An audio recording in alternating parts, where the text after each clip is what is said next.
to the Lord that the Lord kept me here. I was meant to be here for a reason, or just to give thanks out of all the things you've been through, all the storms and ups and downs, and all the wrong choices that you made, all the things that you had to kept you to keep going in and out of time, in and out of inside of you. And you said, Lord, surely it got to be a power that's watching over me that kept me in safety, even when I didn't make safe decisions and I didn't always choose wisely. Oh, it got to be so on. Surely it is a power that's watching over this one.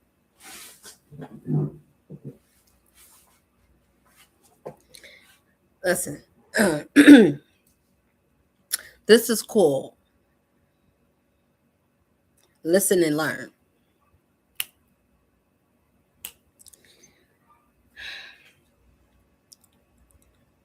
Why I say listen and learn? Because in this life, that's what it requires. It requires for us to listen and learn. We have to listen to learn. Hold on, let me see something.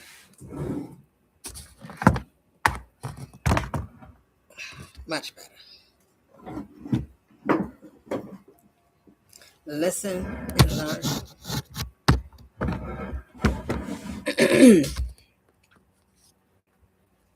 I chose to listen so I can learn.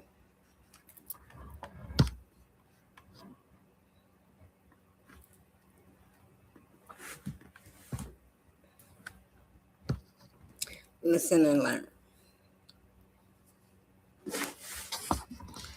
How come we have to listen so we can learn? Well, do you know what it is to listen to learn? No? You don't want to know?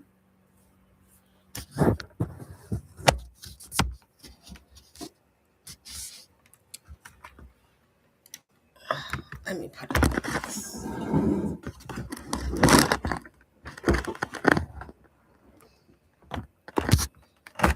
Okay.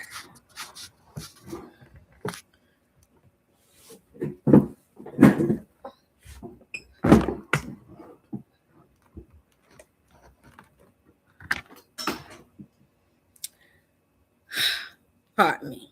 This is live. I'm not going to edit anything out because that's not what I do. I just speak. So, to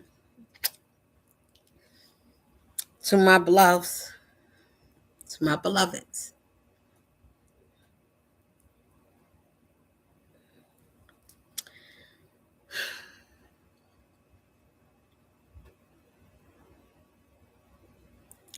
I'm blessed to be here. So, I'm here to give thanks and say good night, good evening, good morning, good afternoon. Wherever you at, greetings, my ones.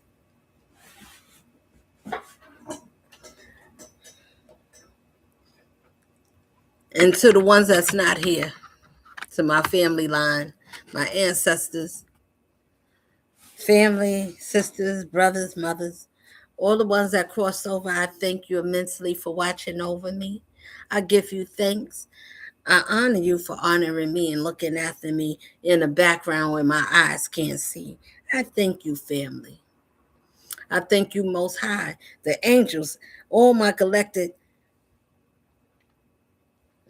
archangels that's watching over me, all my family far and wide, even the ones in the sea that's over the earth, on the side, on each and on every side that's watches over me, all the powers that give me the powers that be. Thank you, my ones, for rooting for me. I'm your queen. I'm me. So for the people that do know me and the people that don't, and the ones that used to be friends, that pretended to be carers. Yeah, I said carers. Like, what is a carer? The people that pretend to care. So the people, the pretenders, that the ones that act as if, the ones that make believe, the ones that act like activists, that said, surely we believe in you. They rooted for me not. The ones that read the Bible, the ones that said they're religious, and the one that's religious not. Pretenders, imposters, those ones I'm talking about. Okay, so when you ever get to learning about this life, when my thing was, I was talking about relationships, friends, families, any relationship you could think of with your animals or not. It's up to you. Whatever it is that you choose, whatever it is that works for you. I'm one of these people where they say, oh, we got to study this one. What are you studying? I'm just natural. That's what I do. Just be natural at whatever it is. That's how I talk to my people. That's how I talk in real life. This is what I do. I think about being myself so people can learn to be themselves and not think about being themselves for somebody else to like you or being a make believe, a version of yourself. If you just yourself, you don't have to pretend. You know why? Because real people just do real things. We don't think about pretending. You know why? We like who we are. We don't think about all the things we've been through that should make us feel down and scarred. If you got any scars, and I do, I think about what happened to get me these scars. What was I doing? If you fell and you scraped your knees, if you was a runner and you ever ran and you fell and you hurt yourself, oh, that's a good pain. If you was being in a race, I'm just saying, if you wasn't running from doing some strange things, I'm talking about, okay, so let me make it simple and plain. Being a kid, you racing and running and doing those things. It's scars that I got scarred from playing hard, playing rough, and sometimes playing rough or whatever can make you cause you some pains. You're going to get some scars. You may get a sprained ankle. You may get some sprain somewhere. You're going to have some things that happen to you. You're going to get some scars. They're going to heal. If it's on the physical, sometimes. But what happens when it happens internal? Oh, can those scars heal? Can you see them? No. Can you feel when you healed? If you scarred inside, give you an example. Someone hurt your feelings. They didn't treat you right. They turned their back, or they, whatever kind of thing, they used some words that talk harshly to you, belittled you, made you feel less than you. That's an emotional scar. But do you know what it feels like? Because you can't see it. Can you feel when you are healed, when it's healing inside? Yes, let me tell you. It's when you healed. You're not broken like broken people. You're not angry like you used to be. You're not responding in the way you used to respond. You're not responding angrily. When you learn that to understand that part, it's a beautiful thing that can set you apart. It's something that gives you something of joy, that can give you something that will mellow your heart, even if it's people after you. They doing all kinds of things. They doing the darts and all kinds of things is coming after you. After you realize that if you ever in a seat and you sitting by yourself like me, and you say, well, surely if you by yourself, then no one loves you, you see? Well, either you can say to yourself that it's true, or if you're a truth sayer to yourself, and you know that can't be true, you say, well, surely I'm counted to be one. I love me. And it's a power that watches over me that have many eyes. Got angels in the sky, whether it's in the sky or just in your midst, right where you can see in your physical midst, but your eyes don't see because we didn't reach that frequency yet. But if you can hear them, if you can ever see them and envision them, and they give you a vision and you can see it's a whole multitude of them. that watches over you, so then you're never by yourself. But to the naked eye, to the other ones that's worldly, surely they'll see you as that one that's outnumbered and alone. This is in reality, people, and I pray to wake up. As many of us that I can't touch, that I can say that watch me, even if the numbers don't fluctuate, that if people's viewing me or not. I got haters. That's good. That means that you're being celebrated, because those are the ones that means that you're doing something right. Because you can't be hated for something that you don't have and something that you're not if you don't have nothing going on in this life. I'm just being honest. Let's be real. I'm having a human experience in a physical earthling realm. And that's what it is. Pardon me, having a human experience in a physical realm. Look at it. Look at it. It's like this. It's it's something that keeps you balanced. Something that keeps you in. Something that surely that said, no, you can't give up. Surely you was made for something. This is called listen and learn.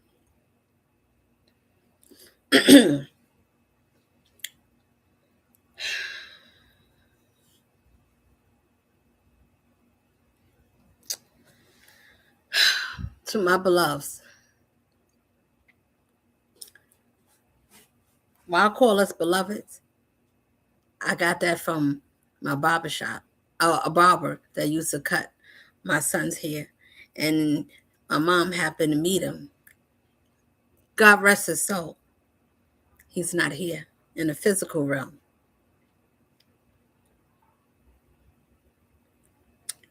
I can't remember his name.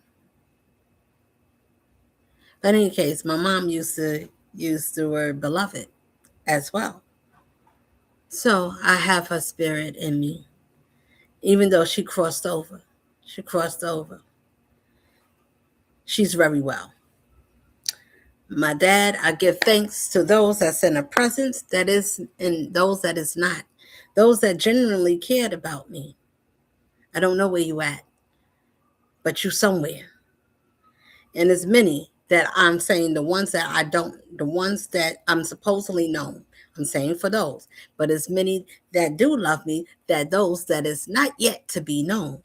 And some that don't know me, but they know me by my spirit. They know me by my presence is out there somewhere, and people are shouting about it.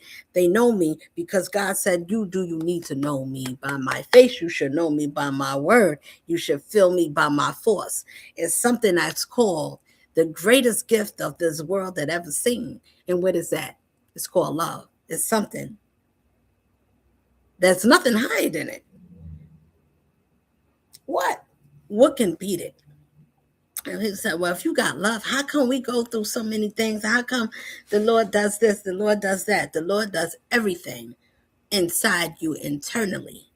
You will have to go back to yourself to envision a part of you that got you through when you didn't know nothing about you. You didn't know nothing about how this life go, but to go along.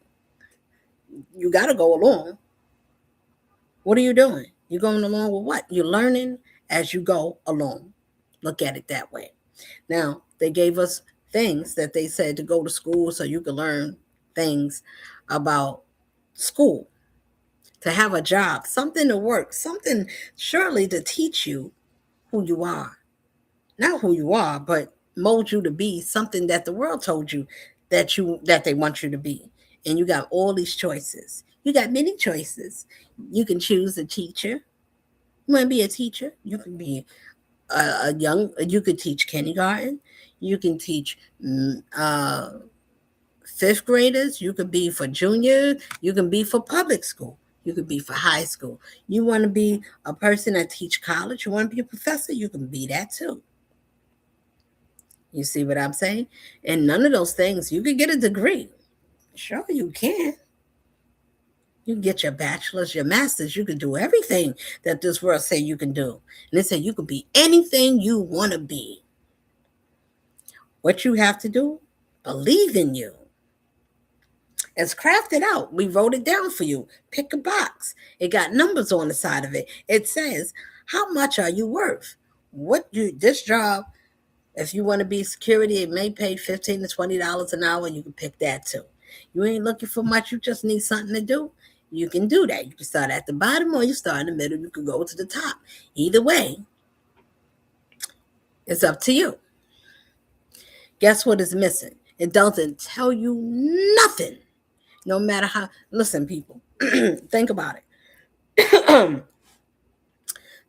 Think about all the years that you went to school. If you went to school from 1 to 12, and that's not enough, for 12 years, it's a sentence that's being locked up. If you look at it that way, I do. I look at it that way.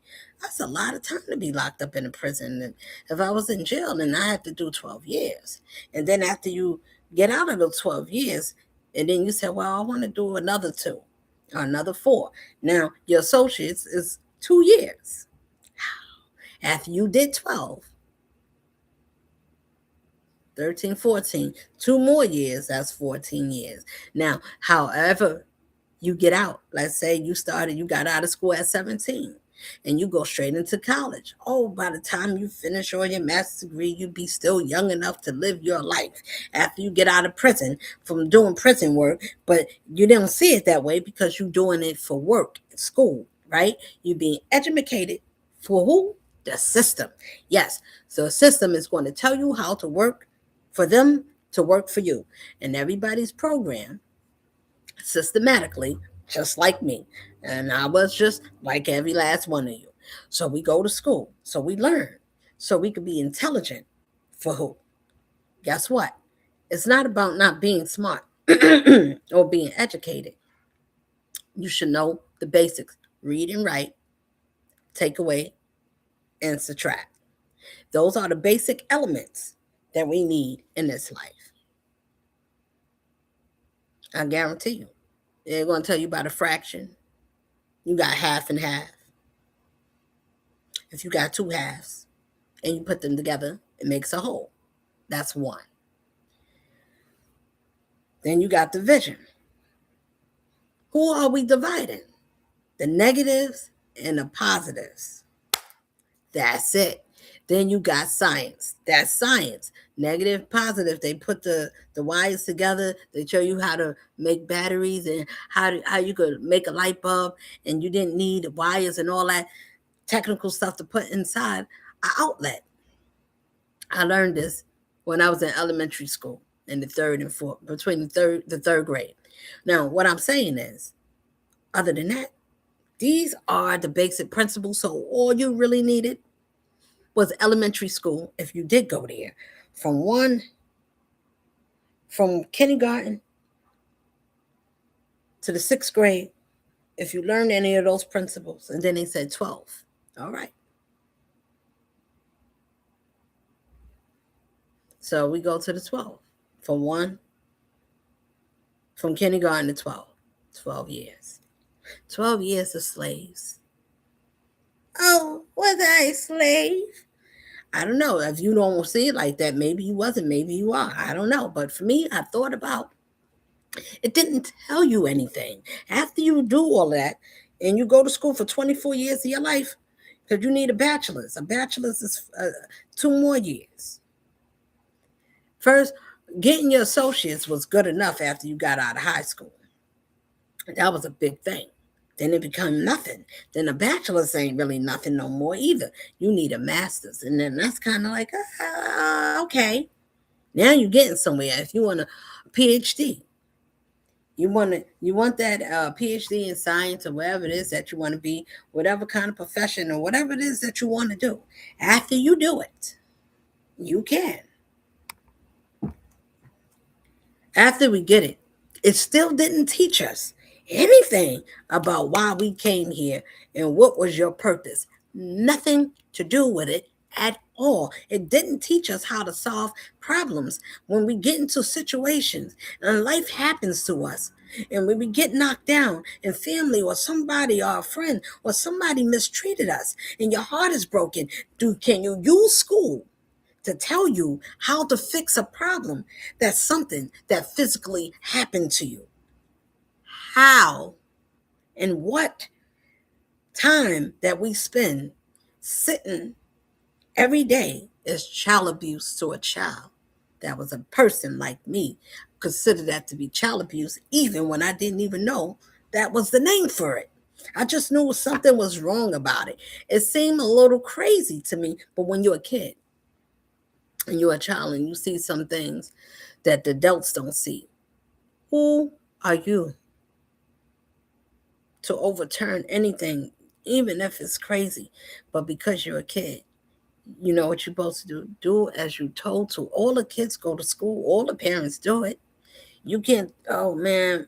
I mean, some days you made it. We got over. We was able to stay home and not go to school. But that's not for always. The majority of the time, you got to be in school, even if you had late days. The moral of what I'm saying, my people, is listen to learn.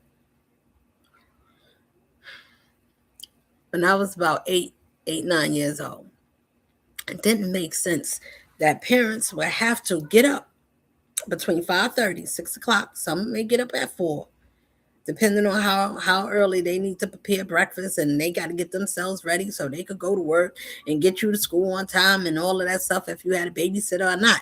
Now, if you didn't have a babysitter, then guess what? That meant more work on the parent.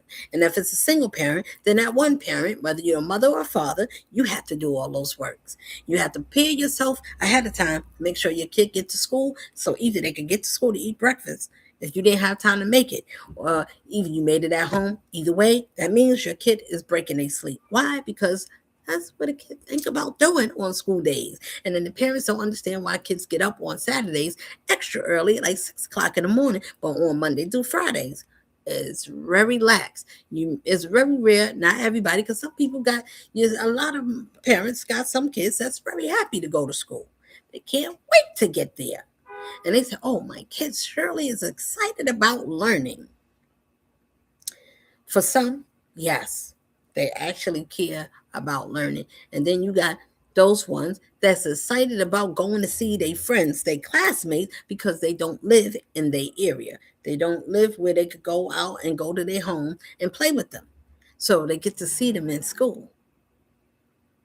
Some like to show off their clothes, sneakers, their attire, and all those things to see what people's going to say about, oh, I like those new kicks, because that made us feel cool. I know for me, if you was a kid like me and my siblings, yes, school was very exciting. On the first day of school, when you got your new outfit, you got your books, your pencils, and all that. We don't care about that. That's the basics. You need that. But we cared about what we look like going back to school. Why? Because everybody want to look fresh. The beginning, the middle, and the end. Recess. When you come back, you recess, you happy you got something new to show off or whatever, whether you're showing off, but you feel good when you got something new. And depending on how many siblings you have and how many parents you got in the home, and how are they able to bring that through. How their income is, that's how much it's going to look and how it will turn out good for you.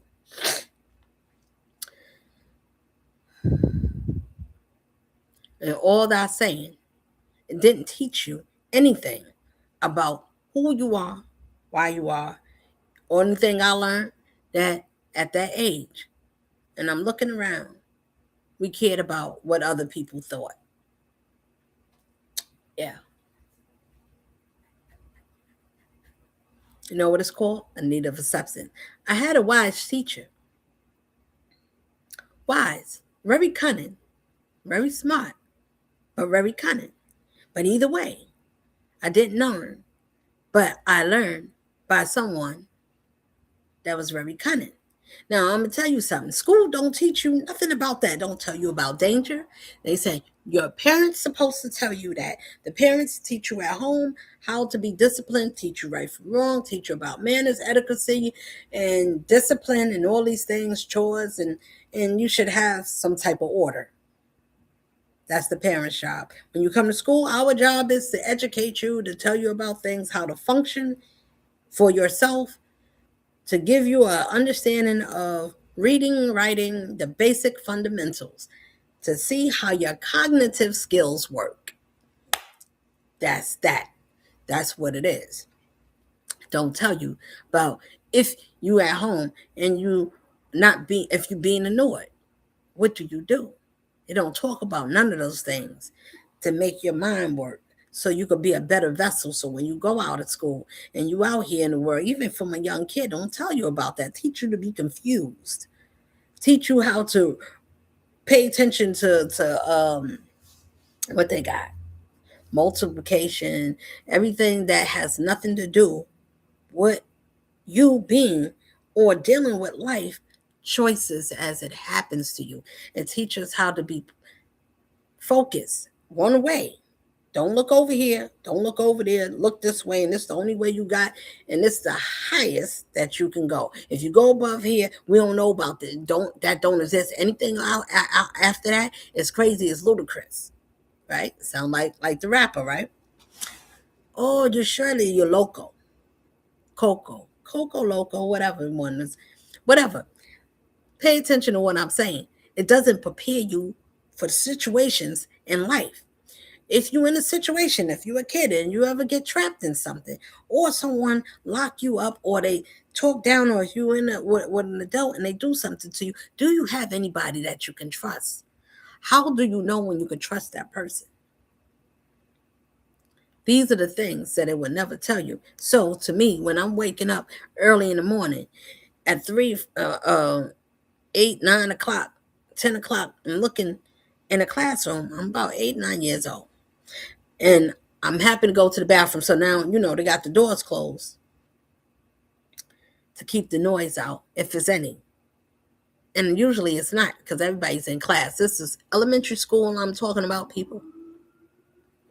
Follow. We're talking about school. For the people that homeschool, I'm not talking to you. I'm talking to people that were systematically in the system like me, okay? So I'm walking through the halls and I'm looking in the classrooms. I'm 8 years old, 8 to 9, but I'm going to say 9 years old, between the 3rd and 4th grade, right? Listen,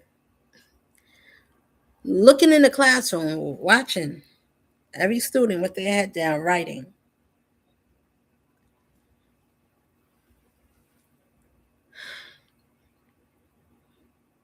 It looked like something is wrong, terribly wrong. It's such an alarm that went off at such a young age. And I said, this is crazy. And it's just me. Is it just me that feel this way? I didn't talk to no other kids to ask them what they felt like because I see them doing the things that our parents made us do because it was something that was taught for them to teach us to do.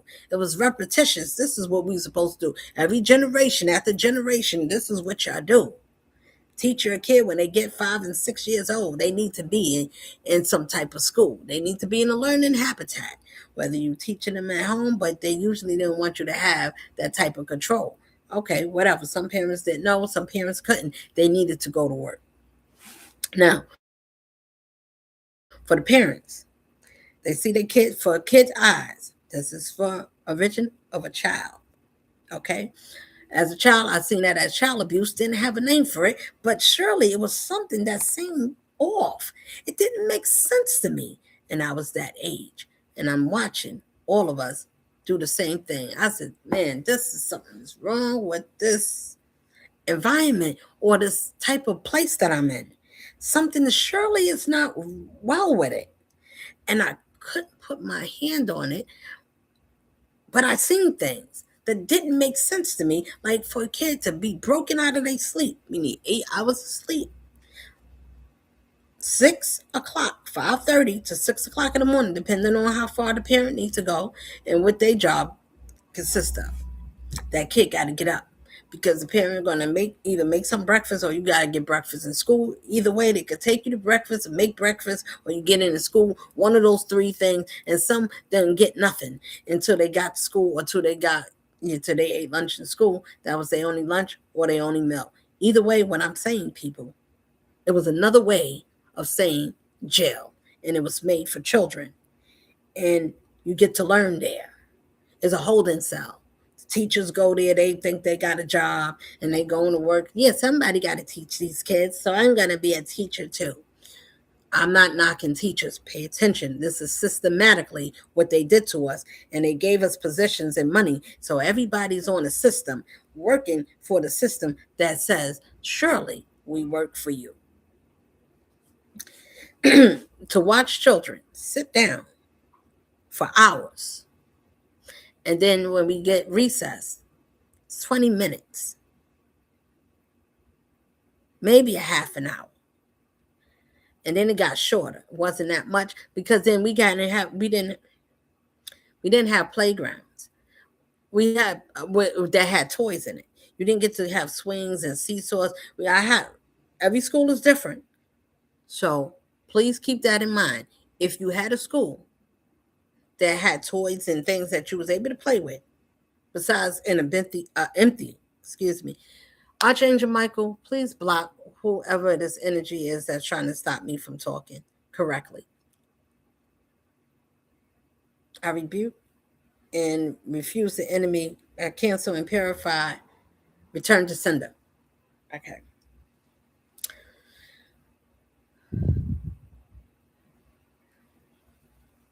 What I'm saying, it molded us in a way to where, okay, I was saying in a big yard, it's empty. I didn't have a lot of toys or things to play with. It was a big yard just full of empty space. So you got to make your own fun up. And then they give you a little bit of time. And if you went in other yard where it was the swings and stuff, you couldn't really go there because you didn't have enough adults to supervise. That's for after school, when school is out. Most of the kids got to stay in the big yard. Didn't make sense. It's empty. You got to make something up, and before you know it, you still started finding one of your friends because everybody got a certain time how fast they eat. We had a long line. What I'm saying is programmatically, systematically, strategically programmed to mind screw us from childhood for generation to generation in our neighborhoods. If you grew up in a black neighborhood, when they call it black, I like to call it urban or melanated areas. If you lived in the hood, then you know what I'm talking about. Okay? So, all the hood people, no matter which state or city you in, we have similar stories. Why? Because this is what they did. So, in my young mind, I saw this as abuse because when you went home, now before you get to work, let me back up. You in school, you see all your kids and all your favorite friends that you can play with because they don't live around your neighborhood and you can't go to their house. But you can interact with them when you go to school. It's your schoolmates. What is school to a child that got all their friends? What do we think about? Playing. We think about interacting, socializing, mingling, talking, laughing. Things that don't have nothing to do with that's still learning. But they don't want us to learn that way. No, that's wrong. You got to do it the way we say. You got to write things down. You got to do your objectives. You got to learn your name and find out what we want you to be systematically so we could give you awards to say you was a great reader or you was good in science and give you awards and things like that. Nothing to do with why you came here. Nothing the way you look. Surely not how you was raised. So wow, it's not. It don't have nothing to do with how I was raised. No, because whatever you was raised like don't have nothing to do with the curriculum because it's going to tell everybody depending on where you at, where you go to school at, how to, and they have these teachers meeting and they say, okay, the school won't be closed because we have a teacher meeting. The teachers go to the meeting so they can go there to get taught to the guidelines to teach certain kids depending on what neighborhoods they from. This is where we want them to learn. This is what we want them to be taught. This is what the program indoctrinate these into their minds. Listen, after you finish being indoctrinated, and they tell you that the enemy come to roam to and fro, is walking around, it's looking to seek who it can devour, to diminish, to program, to destroy, to soften, but not in a way where it's going to be out loud. It's not going to come with a weapon. It's not going to put it to your head that way. It's going to feed you, manipulate you, corrupt your spirit, change it up. So you be confused. So when by the time you get in the real world and you go out in the hood and you having some problems, or after school somebody want to pick with you, you got to fight. School don't tell you nothing about that. It's going to tell you, if you started something, oh, did you tell? Did you raise your hand to tell the teacher? Or whatever. When you're out of school and you're dealing with situations, it doesn't tell you about when somebody approach you. It doesn't tell you anything about how to approach real life situations. It doesn't. So what was we doing? What was they teaching us? How to be a deceptive mindset of people. They knew we're going to be broken because school don't prepare you when you're in the hood for real life rules. It just don't. So people think, oh, she make life seem simple. Well, no, it's not that I make it seem simple. Life was never simple for me. Life is difficult. Things happen. It challenged me, but I'm okay with that because I like a challenge. Now, not with people. People, please stop looking to challenge this person like me. I'm not in the league of challenging people because nobody is an equal to me to be a challenging vessel to me.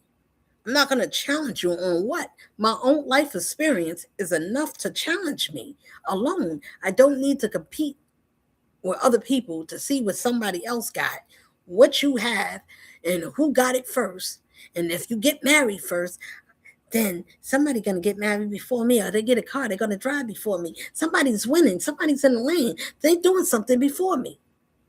Now, what I think about, did I have the same equal opportunity? What am I doing? I should want to do something for myself. It should make you want to better yourself, not better yourself to be better than someone else.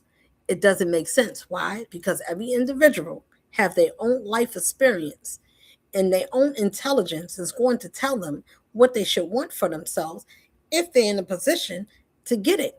And however they got it, it may not be the same way you would want if you knew how they got it. You may not want to be able to do it that way. You see, whatever I do, I'm going to do it the straight way. I'm not going to cheat.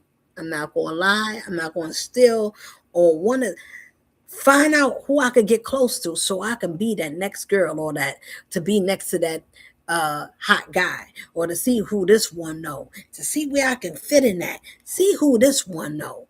I know a power that knows all things. That's all I need to know. It's the Most High.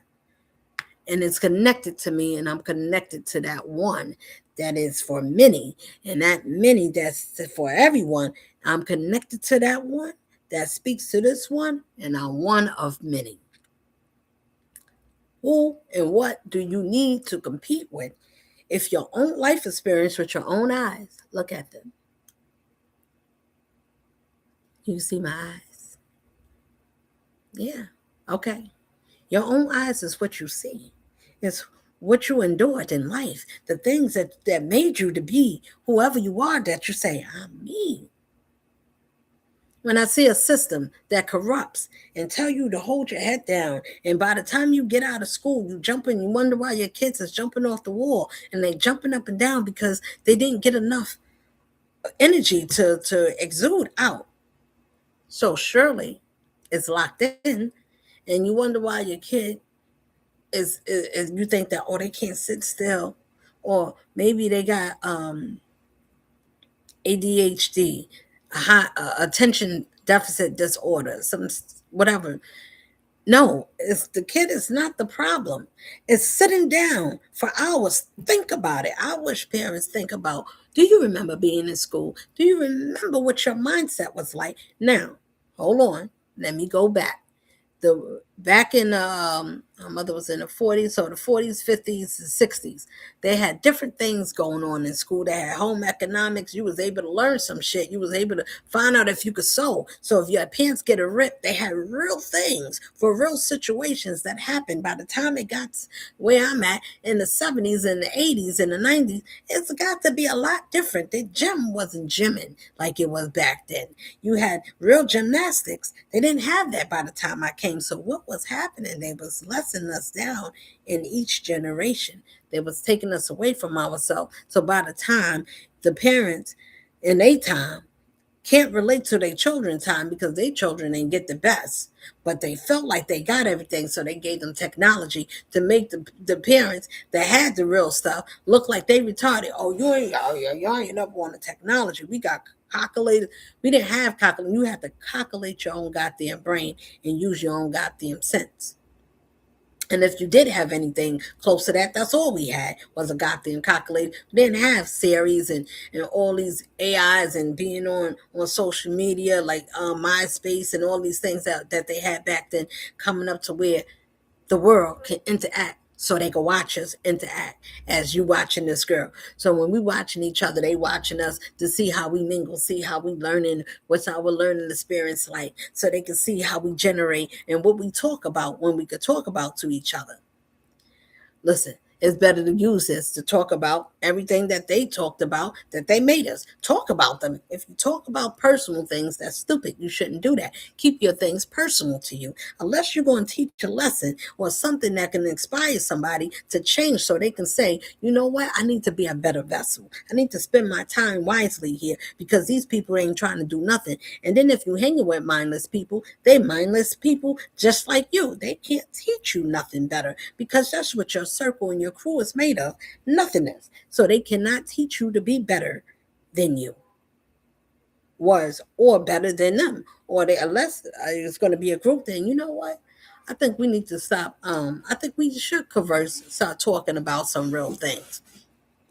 I think we should start talking about some things that's going to bring our family some healing and something that's going to make us grow, something that's going to give us self-esteem, something that can uplift our spirits and our soul. And now if you say you're a spiritual being, I don't know what that is, I don't believe in that. You got a lot of people, it's a controversy right now over spirituality and hypnotism of Christianity that these people believe. Listen, it is power in the words if you know how to read it. It's a guide. It's like a GPS. It's going to guide you. It's going to give you some good coordinates and places and points and pivots to tell you how far you are. And if you're making a wrong turn, it's going to tell you to follow your moral compass. Follow your moral compass. If you have one, surely where would it have to be at? If the enemy came to and fro and it walked around and is confusing us by generation and generation as we go, like I said, in the 60s and 70s, in the 50s, 60s, around those eras, they had real gymnastics when they had gym. They didn't have to just come there with shorts and some sneakers or sweatpants. They had a balance beam. My mother taught me some things so I can remember what school was like for the ones that had it. They had home economics. You actually learn how to cook. You actually got to learn how to bake and do some things. Actually learn how to sew with a sewing machine. I don't know how to sew with a sewing machine. That's not the point. The point is, did you learn how to sew? Yes, you have to learn some basic things. They taught you how to do a lot of things. Then you got trades and you have to learn, you got to learn about electrician. They got to teach you some things for the young men and for the women. It was not just a one sex thing. You got to learn about a balance of different things and you got to choose what you wanted to be interested in and some things that you wasn't, and you found some things that made you a part of you, and some things that cooking is for girls or sewing is for girls. No, sewing is for people that know how to goddamn sew, just like crocheting. It's not for grandmothers only. It's for people that know how to crochet. You know how to crochet. I learned a little bit, but the point is, if you learn how to do it, it's not a gender thing. It's a know how to do because you learn how to do it. It's like knitting, sewing, it goes together. Any one of us can do those two things. Now, when you get to our schools in my time, they didn't have none of these things. These things wasn't an option. And then they say, oh, these kids is lazy today. They don't want to do nothing. Well, what is it to do? Think about it. If they took all these things out, and this is what the schools have today, what is your kid really getting out of school?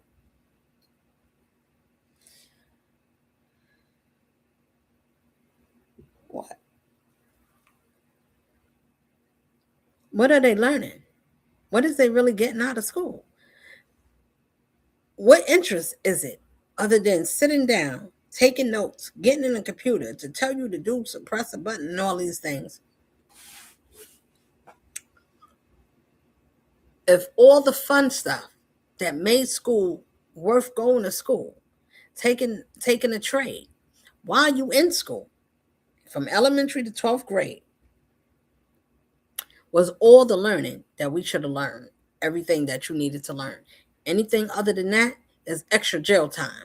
That is a sentence. If you want to let it work for you or not, that's my opinion. That's my opinion. Now, you can let it work for you or let it work for you not. Either way, what did it teach you? Because it didn't teach you to have certain things when you leave out of there and you're looking at your kid and you say, well, what you want to be after you grow up and after you finish school? Your kid can finish school at 17, 18, and they get out in the world and they say, well, what you want to do? Well, I want to be an electrician. I want to be somebody. I want to go to the army. I want to be all that I can be. I want to be everything to everybody. You want to be everything that you want to be. Guess what? What's the problem? You're not saying, what do you want to be for you? What do you want to learn? Or what can you add that you learn to the world? It doesn't say that. So, what do you want to be when you grow up? For who? Not yourself. Now, you're going to do it, but is it really something you really want to do? Or something you pick and choose because it just got enough pieces of money that it can pay your bills and get you through?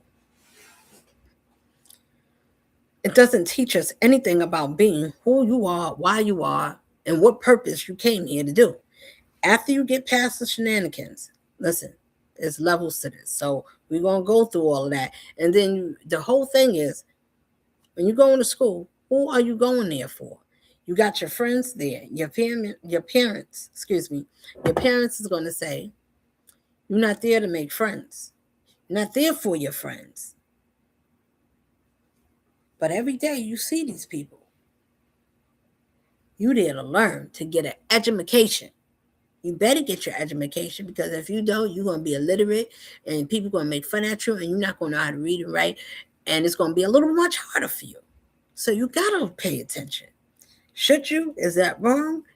No, but it's not all the way well either because you're still saying that the school is about seeing and interacting because they're going to put you in groups. They want to see if you can be able to be sociable with other kids because some kids is just born by themselves. They don't know what it is to be shared, to share something, whether to whatever it is that they share.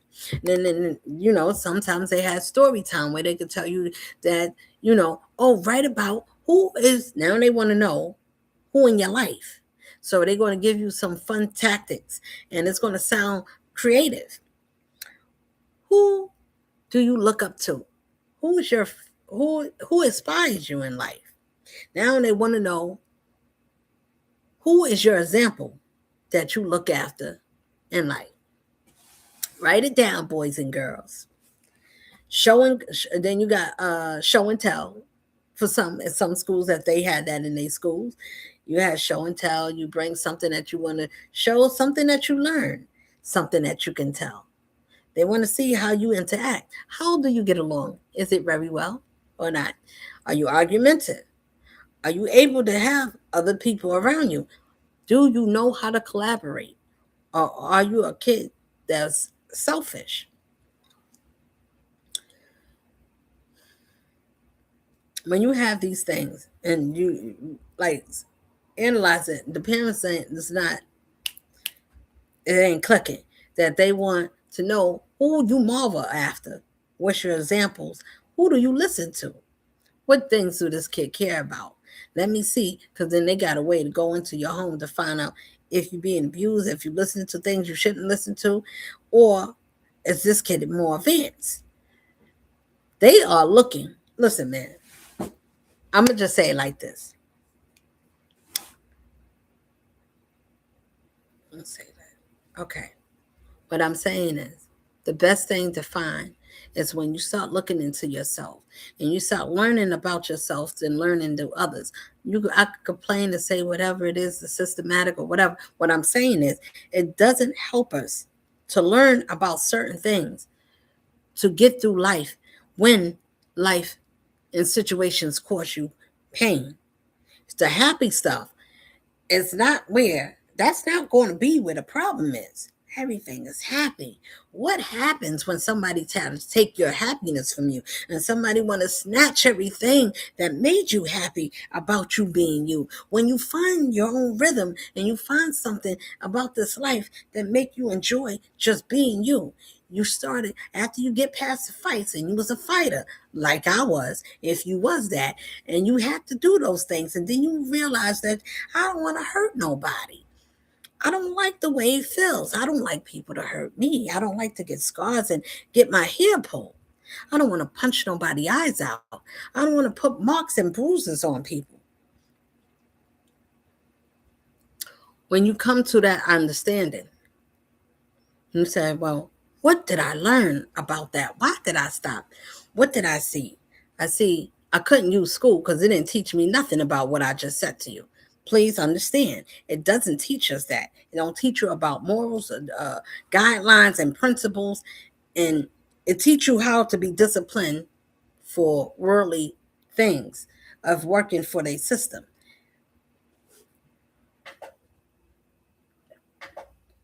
You see what I'm saying? It tell you about those type of things for their system.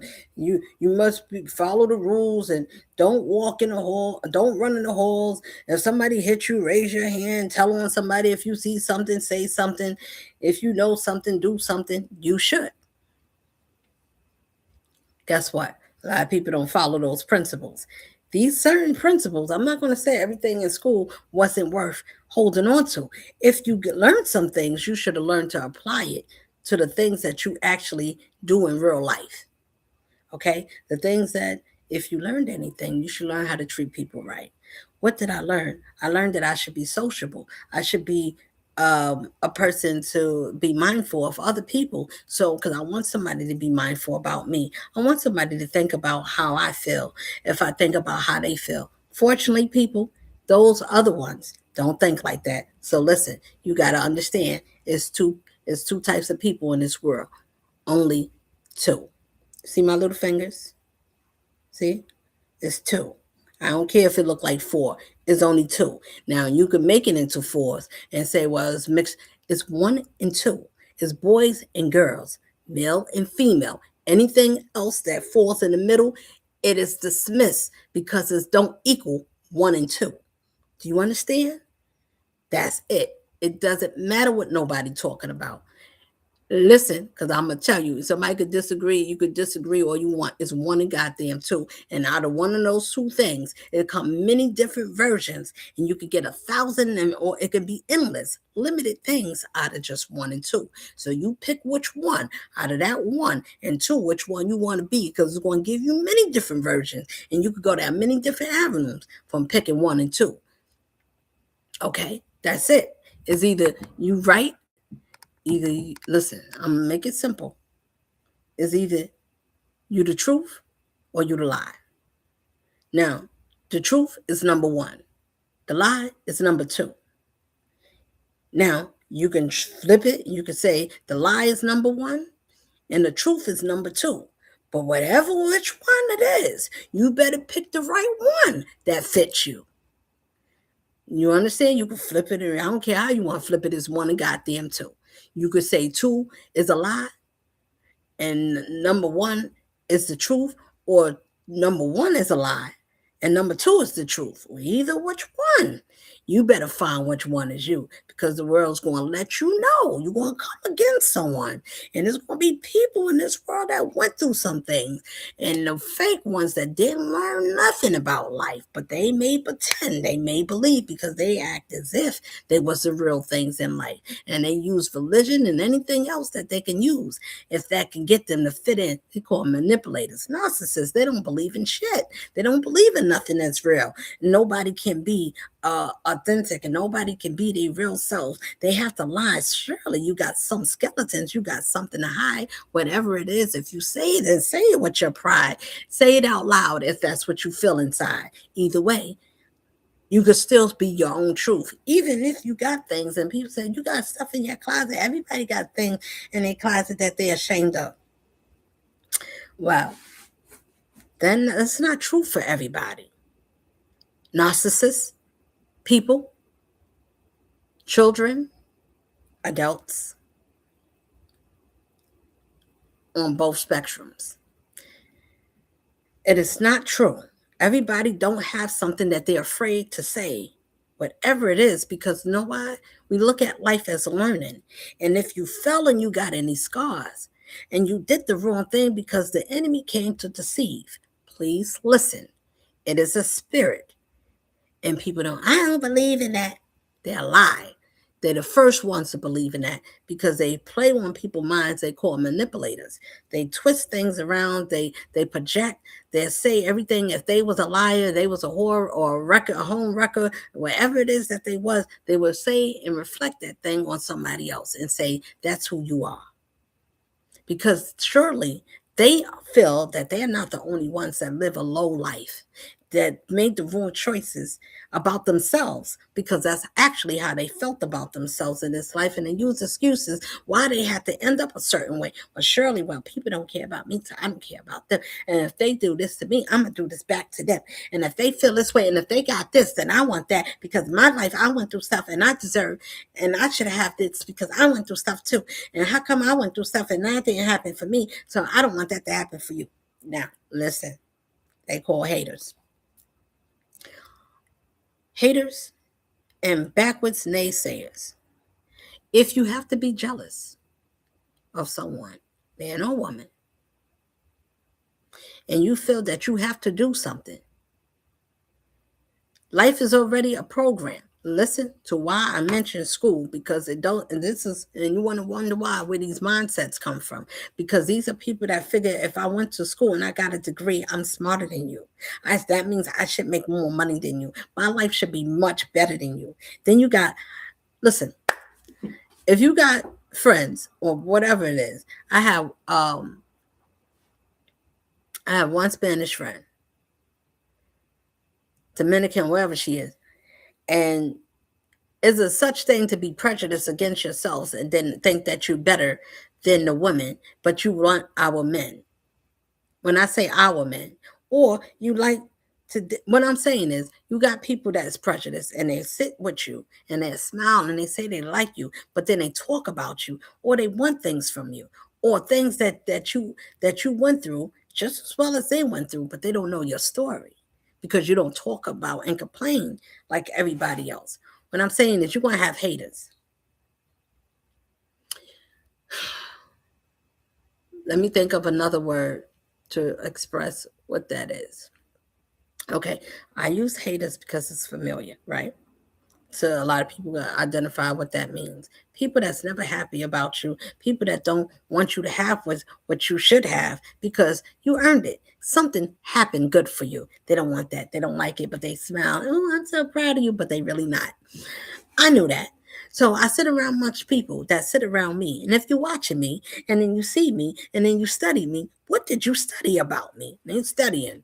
I'm trying to figure out what kind of person or being I am. I'm the same being that think about sense, because I realize common is overrated.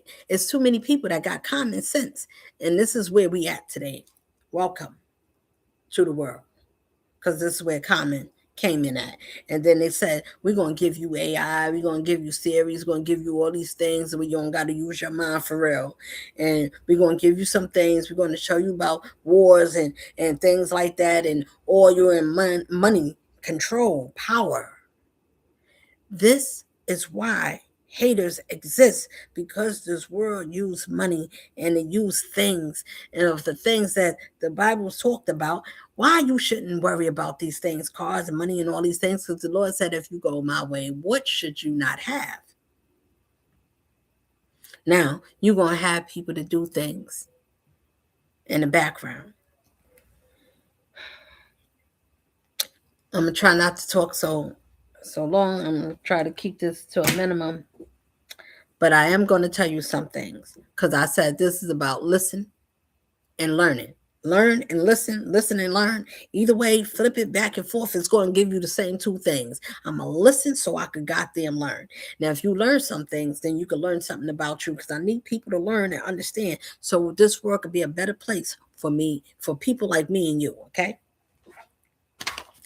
Now, if you was tired of being conditioned and be coming out of being unconditioned to be more conditioned to ourselves, if they take you away from everything and everything you didn't have, and everybody stole something from you, I was stolen, I was lied to, I was lied from, I was kept a secrets that can get people hurt. Lies. People think that, where do rumors and wars come from? People that said things out of their tongue. Poison, venom is worth and is more harsh than a shotgun or somebody stabbing you, because it's words that get people to get hurt by certain words and twisting things that can make people love or hate you.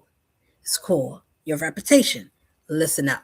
I don't care what nobody say about me. You can't steal education, or you can't steal somebody's essence and make it into your own and say, well, nobody's going to watch you. Nobody's going to listen to you. Nobody's going to hear the truth. Okay, delusional. You could stay there. If you went to that delusional school that told you that life don't work that way, and they told you that it worked the way, whatever it is in your mind, and you use certain things to do things to people. This is for people. This is a general thing. I'm not blaming everything. Please, governmental people that's in high positions, understand that if you walk into it from and you have a high position, that means that whatever your position is, no matter if you're at the bottom, if you're a security guard, if you work in an administrative building, and you standing up and you got to count heads, or if you work in a public assistance building and you see the people coming in, you got to count how many people still sitting there, and you got to do it on that way. Guess what? It doesn't say what God a person serves. That means that's the job that they are doing. That doesn't say where the spirit belongs. So listen up, children. Number one, I'm going to tell you, these are the things to be identified so you can know who you are and why you are. And then you can understand that it's going to be people, that is going to be the truth, that's going to understand that the greatest thing that's in this world is self-love. Learn to love yourself with your scars, your stomach, if you big, fat, small, or whatever. If somebody wants to leave, let them.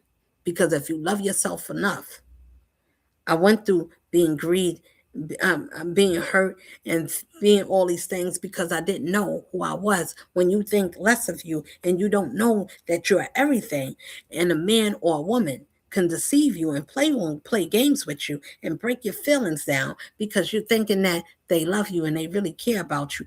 No matter what you did, you could get them a job, you could share and bring them up with love and care, and you know they would still laugh at you, not in your face, because they want you to trust them.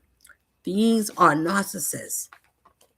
These are people that's unbelievers, but they say they believe. If you ever see them in the Bible reading to children, stop them. If they preaching a word that they don't believe and they don't walk that way, and they talking about something good and kind, and you know their spirit is not that way, stop them. Stop them. You must stop them. You must say the truth. No, surely you're talking blasphemy. I had one that was teaching me, try to lead me down the wrong way.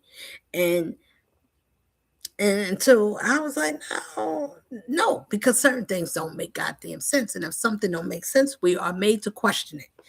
No matter who or what it is, who is preaching and whom is saying, use your discernment. How do you know the truth? Lord said, they would know me by my words. They would know me. They should feel me. It's something you should feel when something is genuine and it's telling you and it's saying, what would your enemy do? Your enemy is there to confuse you. They're not going to tell you nothing about being good. They're not going to tell you to find the best version of you. They wouldn't speak like that. It's not many of me, it's some of me. And we scattered about. Do you know where God is if it walked in your midst? Yes, can He use the enemy to help you? That is true too. But do you know that that's still your enemy that's telling the truth about something? Because they could tell you the truth. I'm not good for you.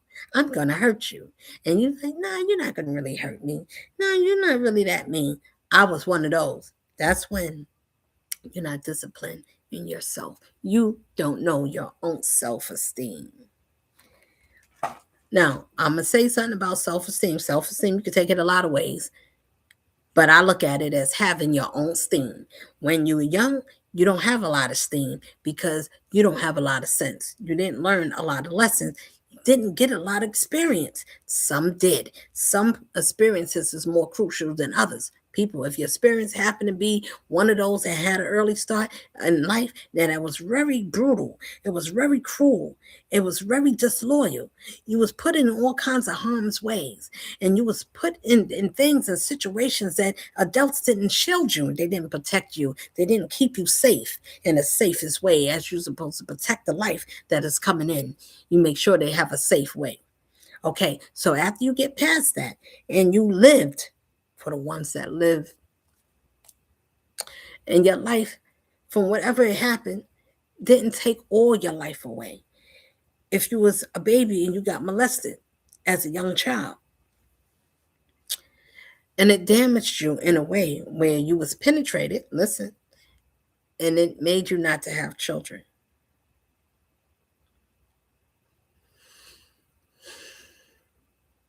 But you lived.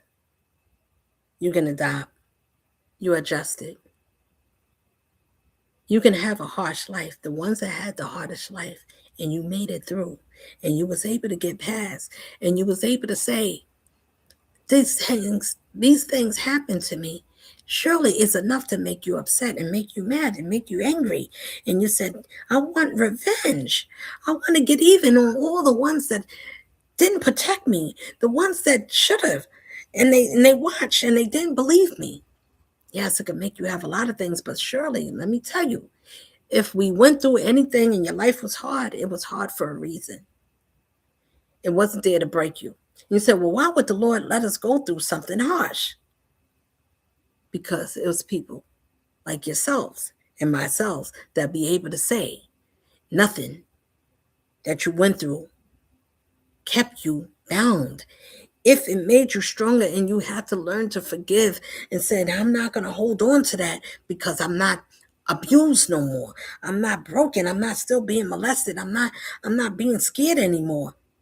That's when you can be stronger to say, that's what happened to me. That was an experience that helped me to overcome. It didn't stop me. It didn't make me forget who I was. That was something I went through. It's an experience that told me that these things happened. I was sad. I cried. I was scared. I was left by myself or wherever it was. I cried and I healed myself. Or if you didn't learn how to heal yourself, but you went to therapy, whatever you needed to do, but you got over it.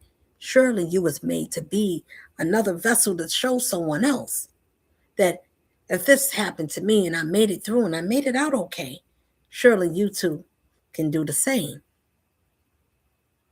I went through some stuff. I got some scars. Appreciate your scars if you have them. This will tell you they put out pictures of having a perfect body and you got to have an hour-shaped glass and you got to be like this. You should not be where your body shouldn't be all over the place, where it's all over the floor and you just, no, you should have some type of care about yourself. But even if you happen to be a thick one, and you're not a slim one, if you have a little belly and you have a little fat, if you have all these things and you learn that with all of that, I still love myself, because it's a time when you could be insecure and you say, well, why am I insecure? Because there's other women that is in better physical health. But guess what? Yes, should you or could you be? You should if you can. But if you have all of that and you don't have favor with the Most High, you can have all of that. You could be the most limitless person. You can do all the backflips. You can have the greatest guys that have the most money, drive the fastest cars. They can have all these things. They can be the greatest thing that you ever seen in all your life.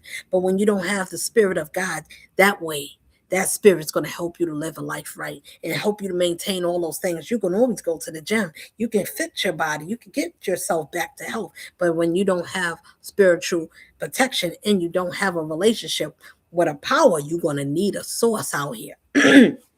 For atheists, for your people that don't believe. I don't believe in no higher power, no God. I am that. I do this and I do that. Guess what? You can. And you can. You absolutely. You're right. You can and you should.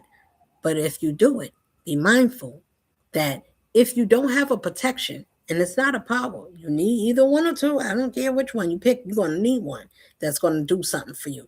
Now, they call it he. He, whatever it is, I'm not going to get all into that, but I'm just say he, right?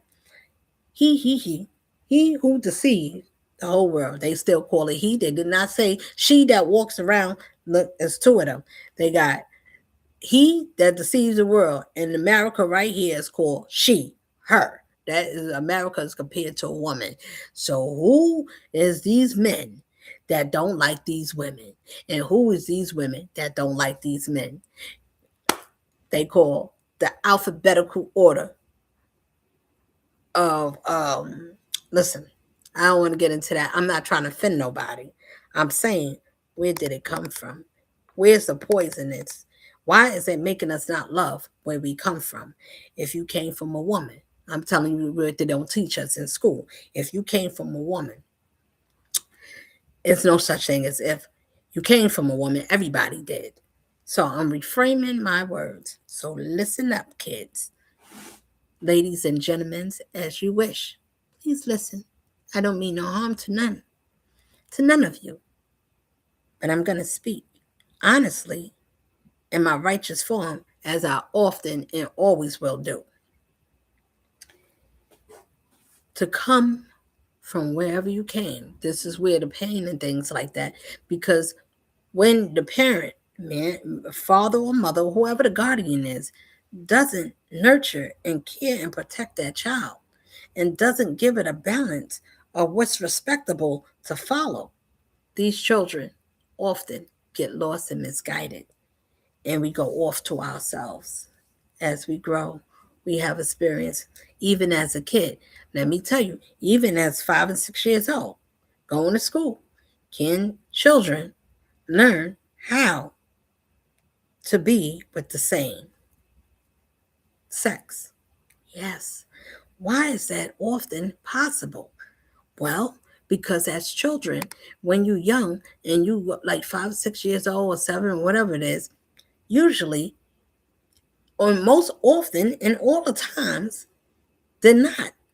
You are told if you're a boy, play with boy toys, play with boys. Don't play with things that goes for girls. Girls is also told the same thing. You can hang with girls. You're not ready to date boys. Now, naturally, that is what it's supposed to be. It doesn't matter if it's not right now. It should be instilled at appropriate time. Yes, men and women supposed to blend and bond. If it's taught healthily, those children will not be easily to go and escape to themselves because another woman knows another woman. She knows me, or I'm not attracted to every woman. You got some of those. I'm just attracted to this one. She touched me a certain way in my spirit. She made me feel like nobody else. She made me, or you like both. You got men that do the same. And let me tell you something. You're going to love one and hate the other. You're going to like one more than the other. When you can't respect where you came, every man and woman came from a woman. It's not a disrespect to the men. I love my men. We need to uplift them. I care about you enough to say, I need strong men. To be on the most high side, it's no weak. It's no fear. It's no lying. You got to have a strength. It's a power that has love, but it comes with principles. It got guidelines there. and it's not for the weak. So when people is weak and they got lion lips and they fearful, they scared, they're not as bold as you, so they end up either they're gonna like you or envy you. They don't want to grow and say, well, how do you be like that? How do you get to tell your own truth? By saying the things that you did wrong, even when you was in elementary and you was 5 or 6 years old, if you was humping on another kid or even your siblings, if you had them.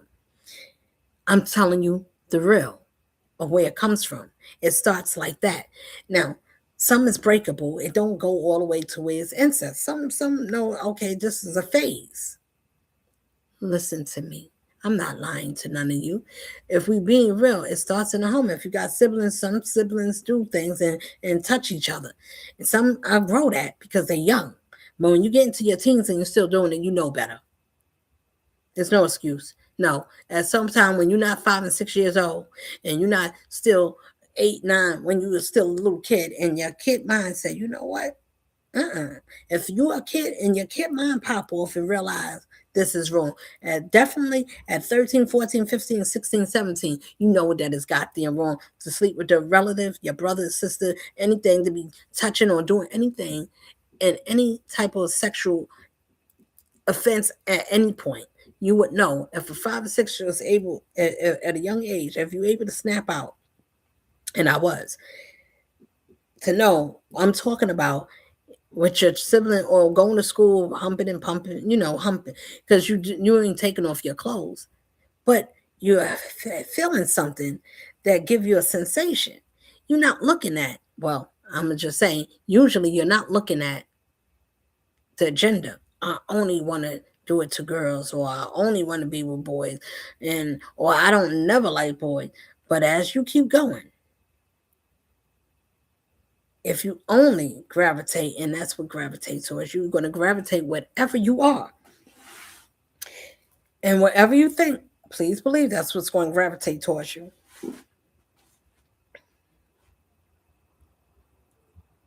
Having an experience and then getting out of it. Being deceived, or everything's not being deceived, is an experience. After you experience and you realize, if you're a person that people that said they read the scripture and they said, well, the Lord said, come as you is, and you could just be who you are. You can't.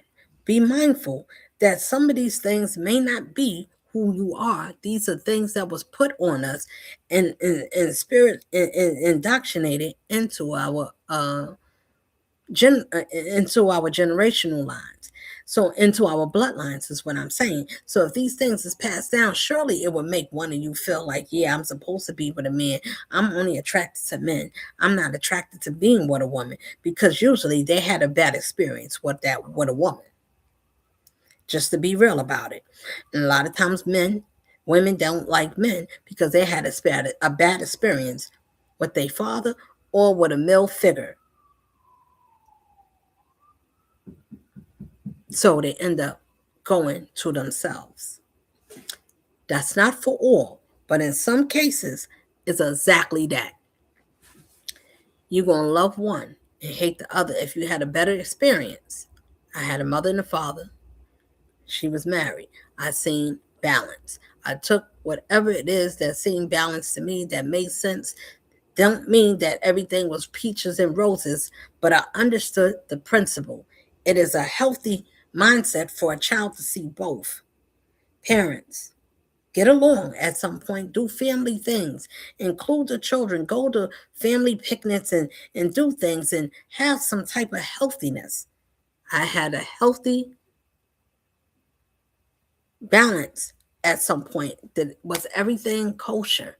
No, you're going to have things that's happening in life, but you have to be the thing that sees something. Can you see something that is a negative and turn it into a positive to you?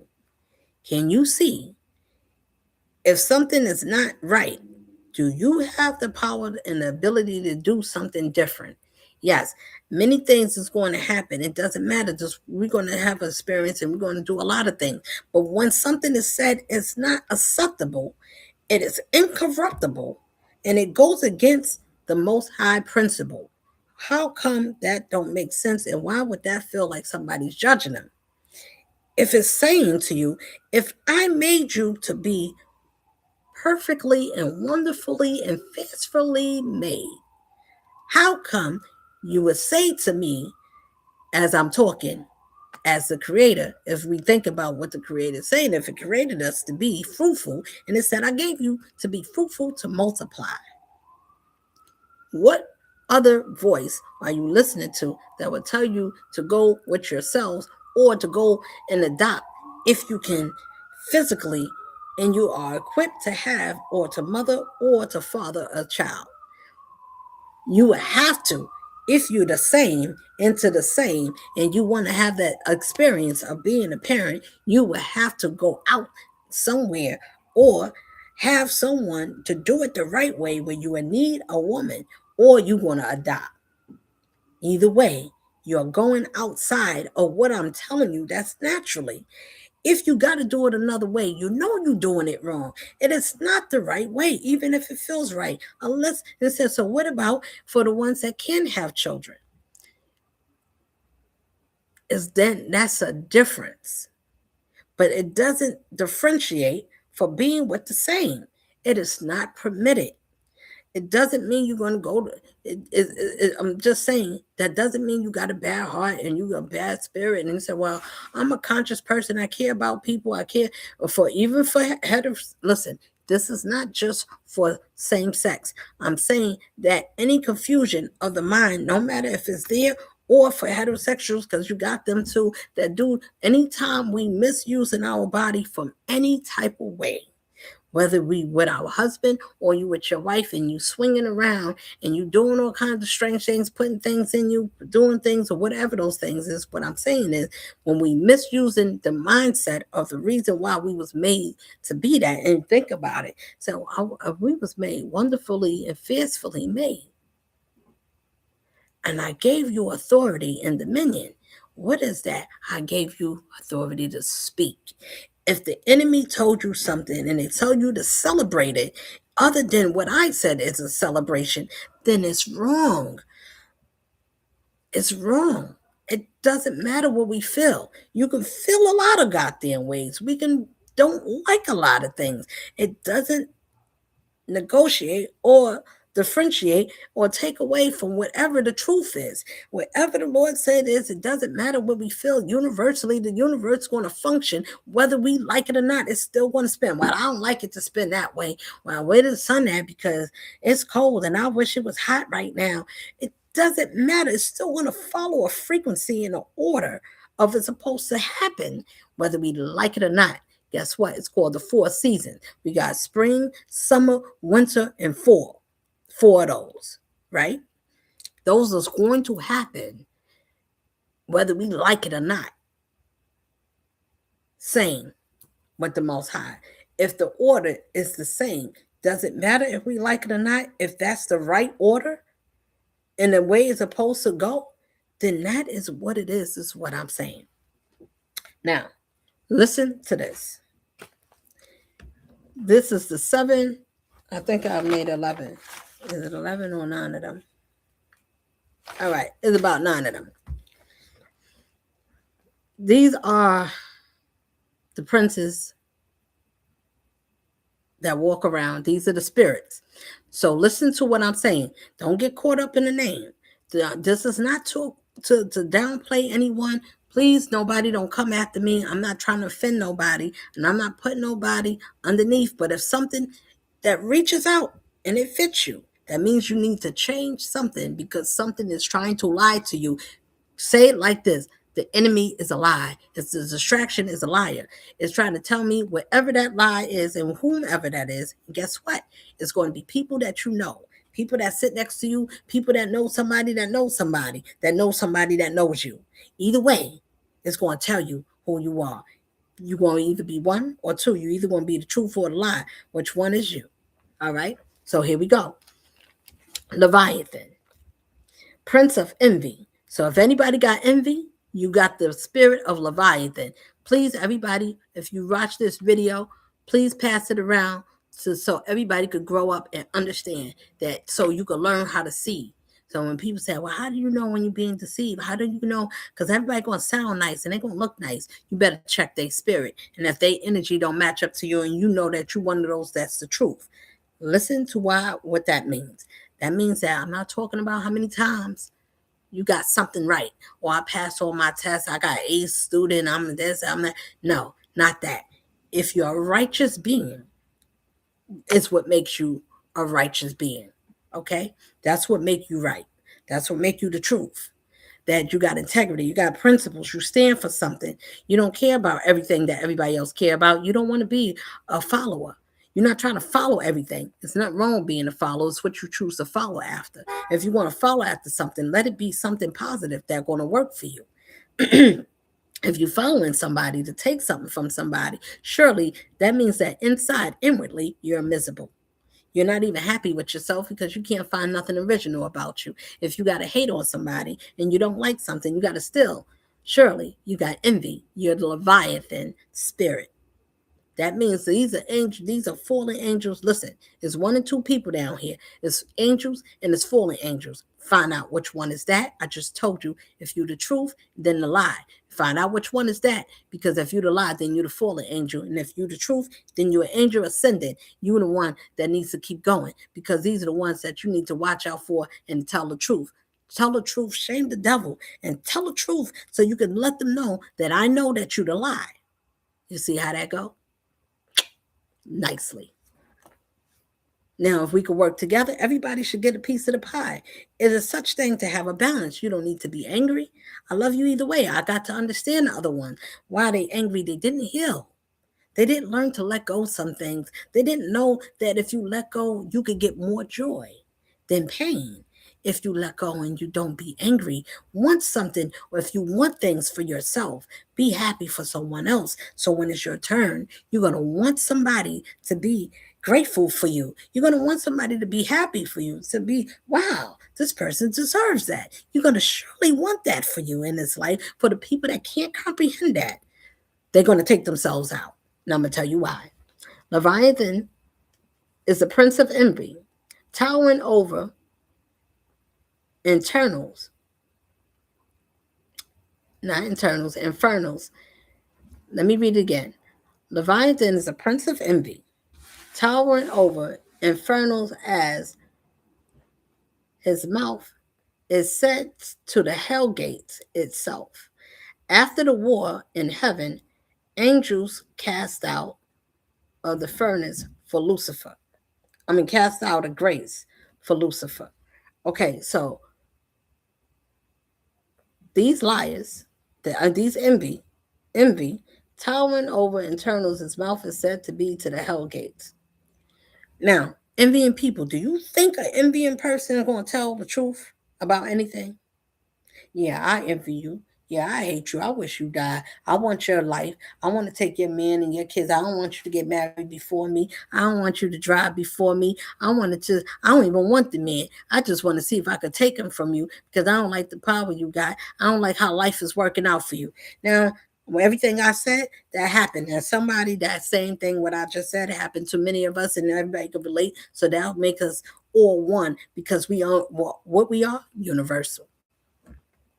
Okay, so those already let you know what I just said. It confirms that these are fallings, right? Mammoth. These are how you identify envy, spirit. Call it Leviathan. If you don't know, that is the spirit of envy.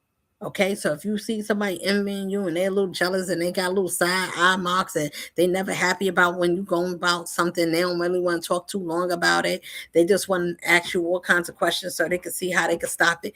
Now, let me tell you, you got people that know. People call it witchcraft. Everything is not a goddamn witch. It's sacrifices and it's offerings. And it's in the Bible to tell you how to do these rituals. Now, a ritual is not a bad thing. Why? Because if you got a ritual is a routine. It could be how you brush your teeth in the morning. You brush your teeth before you wash your face, or you wash your face before you brush your teeth, or you get in the shower before you do anything else, or you do those two things before you get in the shower. Either way, Those are rituals. Okay. So people can stop being spooky about every goddamn thing. Ooh, that's a ghost. Ooh, that's evil. Ooh, you know what's evil? When you don't love yourself and you don't have a good understanding of why you should not be none of these ways and why you don't let nothing limit you and put you in a box. Okay. Envy and spirit is people that envy. The attribute for that behavior is a Leviathan spirit. Okay. The prince of envy. Number two, Mammon, prince of greed, has wealth and power in exchange for human souls. Listen, I'm going to say it again because this one is the most popular, as well as envy. Mammon, prince of greed. He has, listen, is always a he. So when you're praying he, just think and understand why we got so much pain and suffering here. He,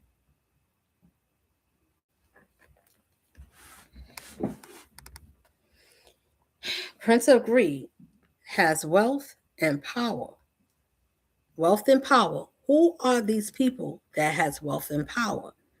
Who are you when you have wealth and power in exchange for your human souls? To do these things, to have these things and have money.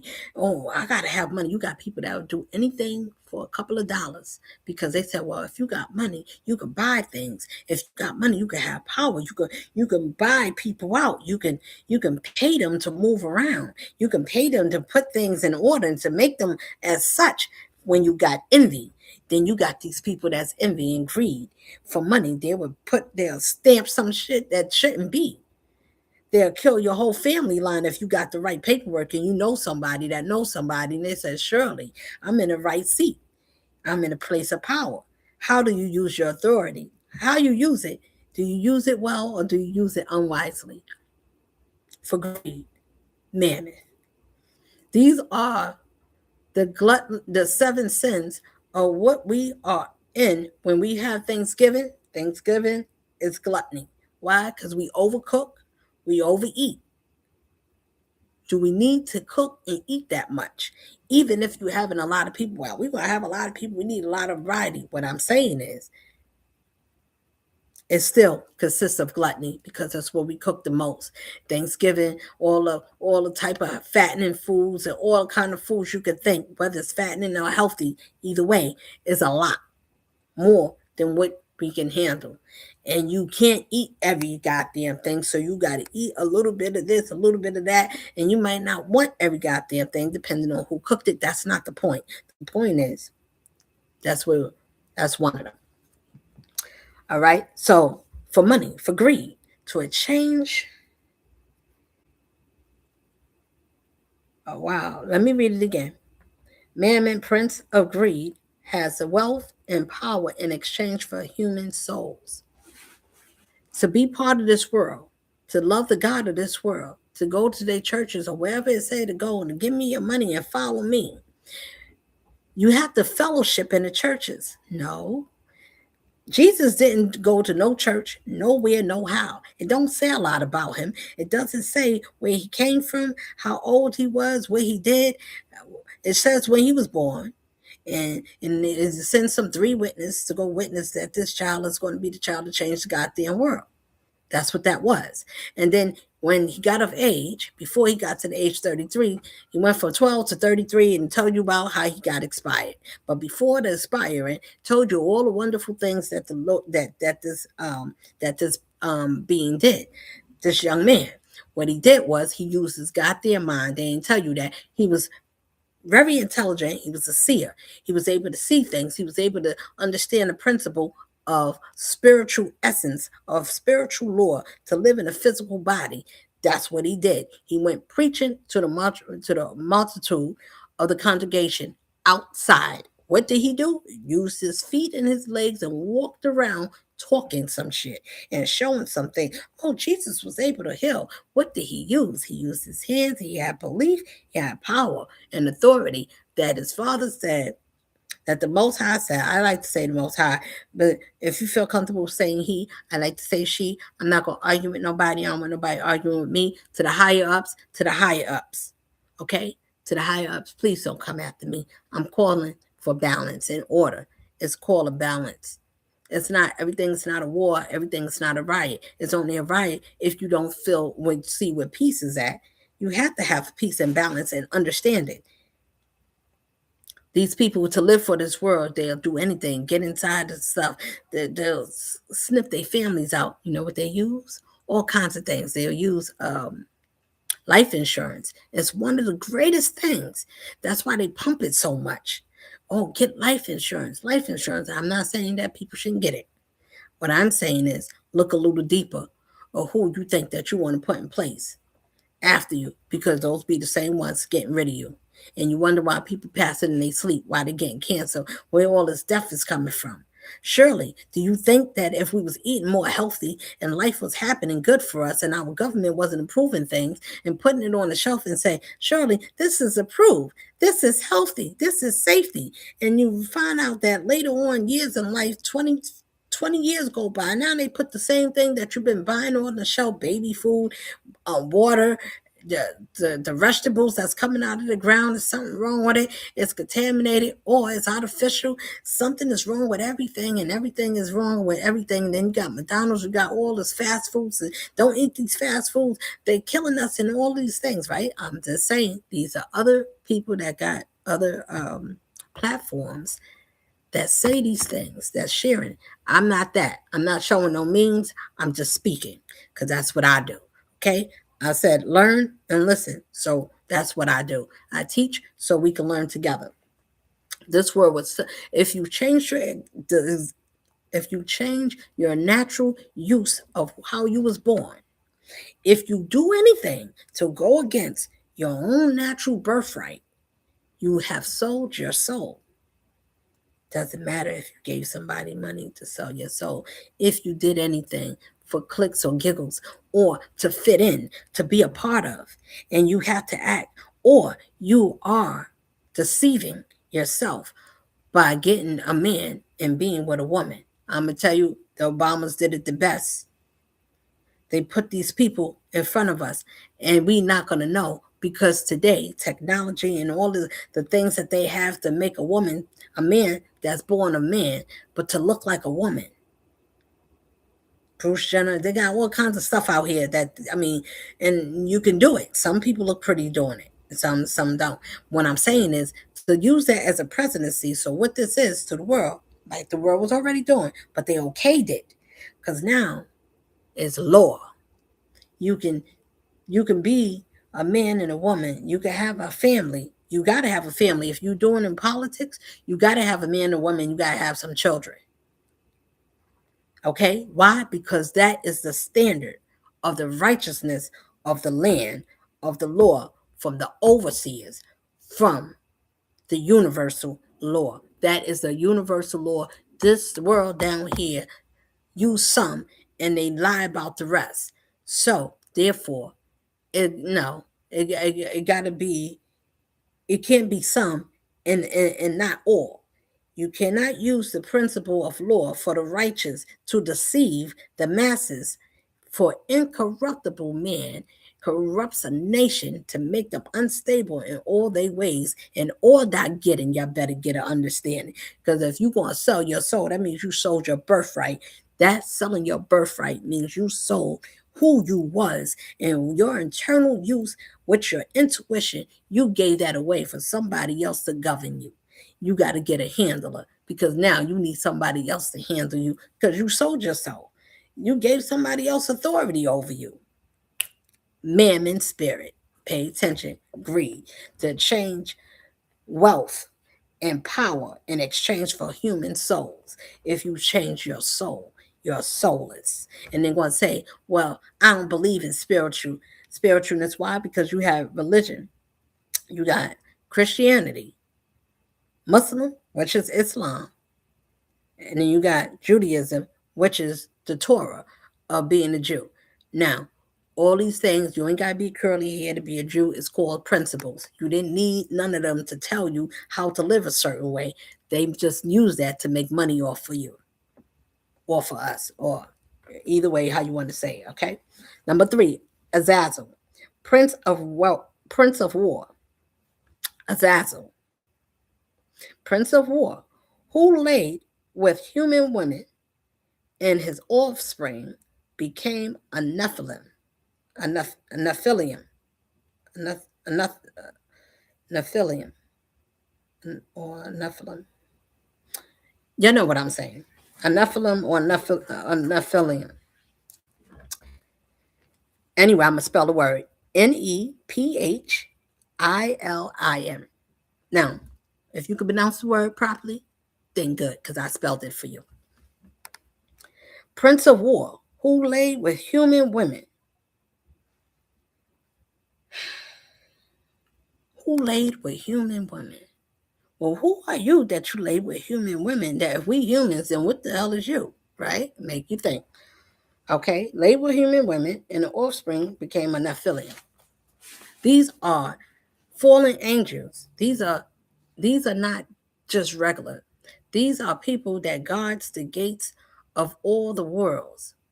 I don't know how to tell you, but either way, what I'm gonna just say like this.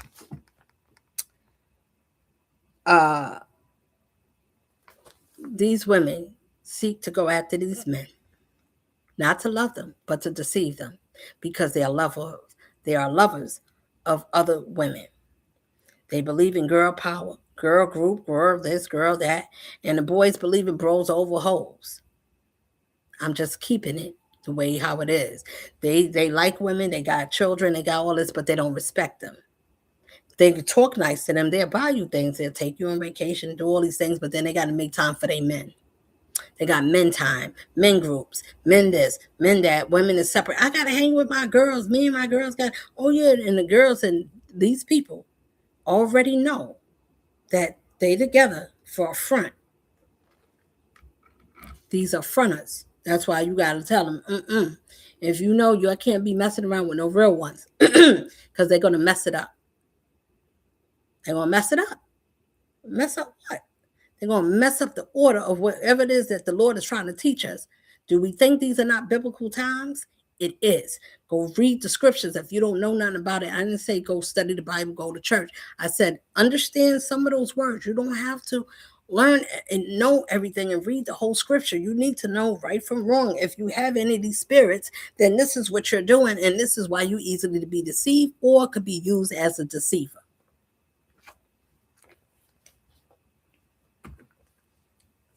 These are women, these are Jezebels. And this is where they confuse the bloodline. Let me continue. Belphegor, Prince of Sloth, Lord of Prince, banished from heaven for remaining neutral during the war. Okay. Sloth, the Lord of Fire, banished from heaven for remaining neutral during the war. All right, so let me put it in terms like this. Think about a situation that's happening. You got two people, two sides, this family, that family, and somebody in the middle. Both sides is treating this person in the middle unfair. Both of these people's doing the wrong thing. This person don't know in the middle that they're being treated wrong because they're being deceived. He or she is being deceived in the background by two families going against each other. Somebody, there's a whole bunch of people, and somebody on both sides or on each side knows that that's wrong. Neither one wants to say anything. They remain neutral, and they see that it's causing a war. If you're standing somewhere and you see somebody doing something wrong and you don't correct them, you are wrong too. You cannot say, well, it's them. It's not me. I'm not doing it. I'm not living like that. I could just be friends. If you're friends with anybody that's doing something that goes against the Most High, whatever it is, the rules is, to discipline, to not to be partakers of boastful things, or people that's lying, or people that's stealing, or being corrupt, and you know about it and you're not correcting it, or you're not removing yourself. You cannot sit with scorn, with sinners, and then talk about them and then be with them. You can't. I had someone that was like that. These people, you got to call them out.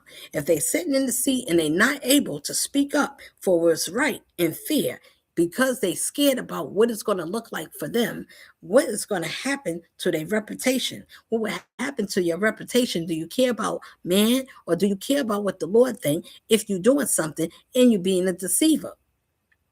What would that look like for your life and on your soul as a vessel here? So while you care about what other people think about you, you better care about what your soul goes after. And before that happens, it's going to happen here, right now, and the hereafter. So when you think about what's happening here and what's going to happen after, you ain't got to leave to find out what's happening after. You get to just get treated a certain way. And if you get treated in a certain way, when people remain neutral and they see that you're being hurt and you're being abused and you're being stolen from, you're being lied to, you didn't do nothing to deserve it. You kept your hands clean from youth. You did not abuse your principle or the power or the situation that you could have retaliated. You did not. You remained faithful, being neutral. Only time you be neutral is only to the Most High, but never to whatever it is that's being doctrined down here. And the Lord said, no, you either speak or you get out. Move out the way. You cannot sit with the same and say, well, I'm not like that, but those are my friends, those are my people. Then you're a neutral person of war. You too will be disciplined as well. Wherever somebody else is, whatever their karma is, and those are your friends, that's your karma too. Because that's your boo, that's your dude, that's your girl. All right, those are your family. Expect for the same to happen thereafter. Because those are your people. So whatever punishment they get, so do you. And everything is not a punishment unless you do something to punish yourself with. It's called karma. Be as you are. Do as you want others to do to you. Be correct. Be upright in heart. Be upright in spirit so you can help someone to open their heart. Have love. Don't lead with angryism. Because not saying that you ain't never get angry, you ain't never hurt nobody, you ain't never get mad. Of course, I did, and I did it proudly. But when you grow up and you learn some things, and you said, "No, I don't have to do it. I don't want to hurt nobody. I have to walk away to stop people from hurting me." You see what I'm saying? You got to get away, dismiss yourself, stop them. Now they can do things. They're going to do things and dark things. Remember, spell works come out of your mouth. These are how spells work. Okay? Whatever flows out of a man's heart through his mouth is so what it is from his spirit. He or she. Listen for anybody that likes to hear it. Asmodeus, prince of lust, the desire of a mortal woman named Sarah. And jealousy murdered. Okay, a woman is that named Sarah that murdered 7 of her husbands of jealousy. Asmodeus, the prince of lust, he desired a mortal woman. Okay, he desires a mortal woman named Sarah, and she's jealous, and she's the type to kill her damn husband. So, men, if you don't know that you got some vicious women, because she looks beautiful. Oh, she's desirable. I want her. And you would go, if you got a woman and she got friends, and she got attractive friends, and you looking, I have one of those. That was eye service and looking around at, oh, she got nice friends. Or you got a woman that look at your men friends and look at like, oh, he got his friends. It's fine. God damn. I will mess with his friends if they already got you, but you happen to have friends that look a little bit better than you. Or maybe they don't look better than you, but they look nice enough that you want to get with. So you want to get with them. If you had opportunity, you would get with them.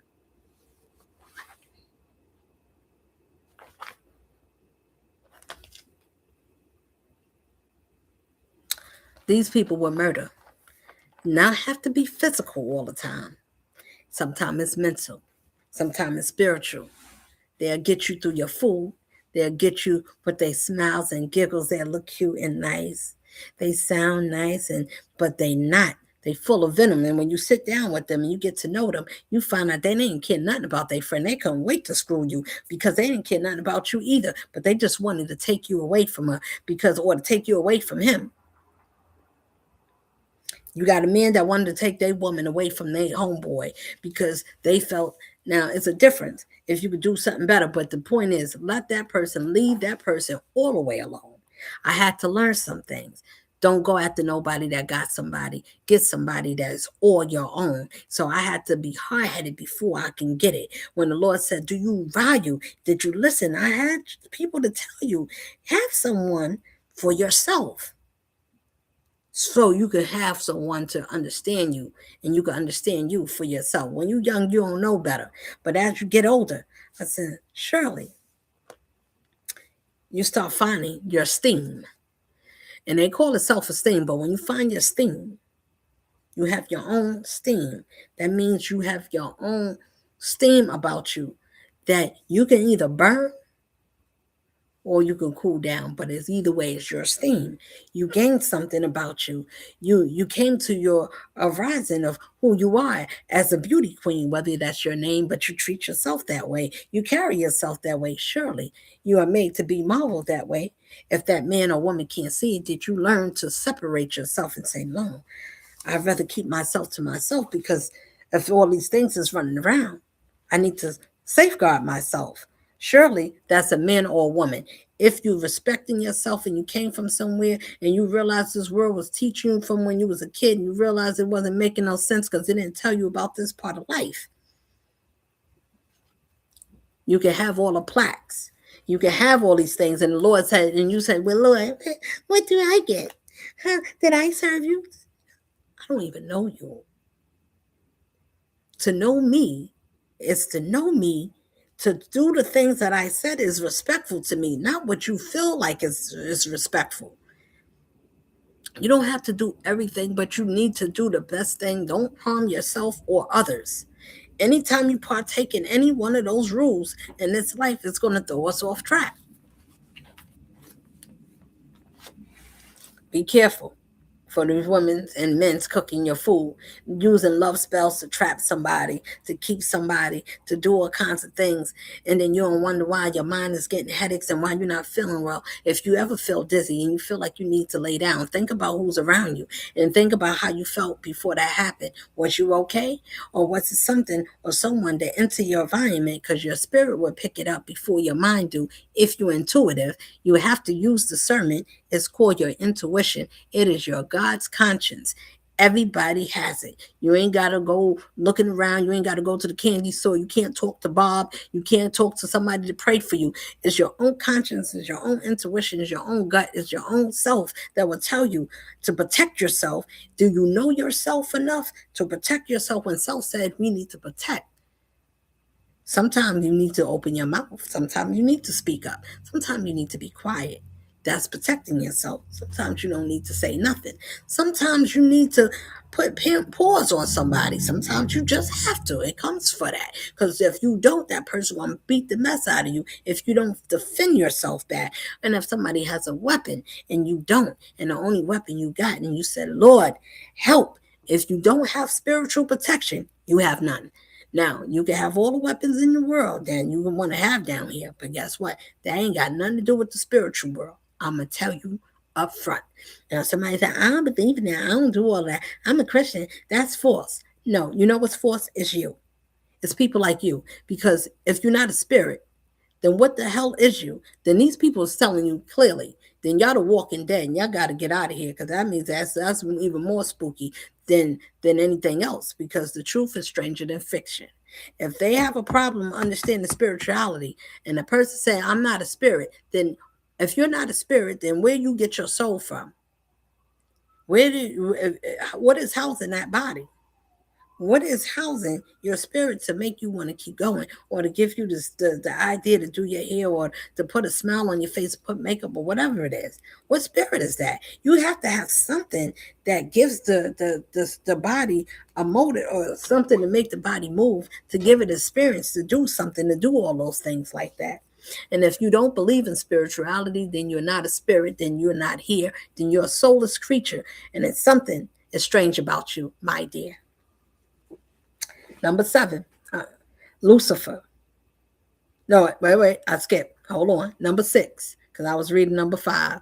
That's a jealous woman that a man that sleeps with a beautiful woman named Sarah. That's what it says. It could be any name. Don't get caught up in the name. It's a beautiful woman that a man look at and see beauty, but she's dangerous. And she could kill. And she killed 7 of her husbands. So these are women that looks beautiful, but they would destroy and break down a man for his manhood to be less than what he was born to be. These are creatures that looks like women like me. Now, you got authentic ones and you got the fake ones. They could be able to have children, but their spirit is tainted. So pay attention. 6, Beelzebub, prince of gluttony, lords of flies, chief of the abyss, the lieutenant. Now, let's just stick on the prince of gluttony, lords of flies, things that is dead. Kind of coincides with number 5. Somebody that kills, destroys life, anything that's living. It likes dead things. It likes people that, women that looks like they living. They got good jobs and they got education, but their spirit is broken. They didn't get over some things. They still crying over people leaving them. They got all kinds of abandonment issues, daddy issues, mama issues that they didn't get over. My mother or this person hurt me. I got hurt in my last relationship. And these people keep going around hurting other innocent people and punishing them for the things that somebody else did in their life. And they do that in a way to steal your essence.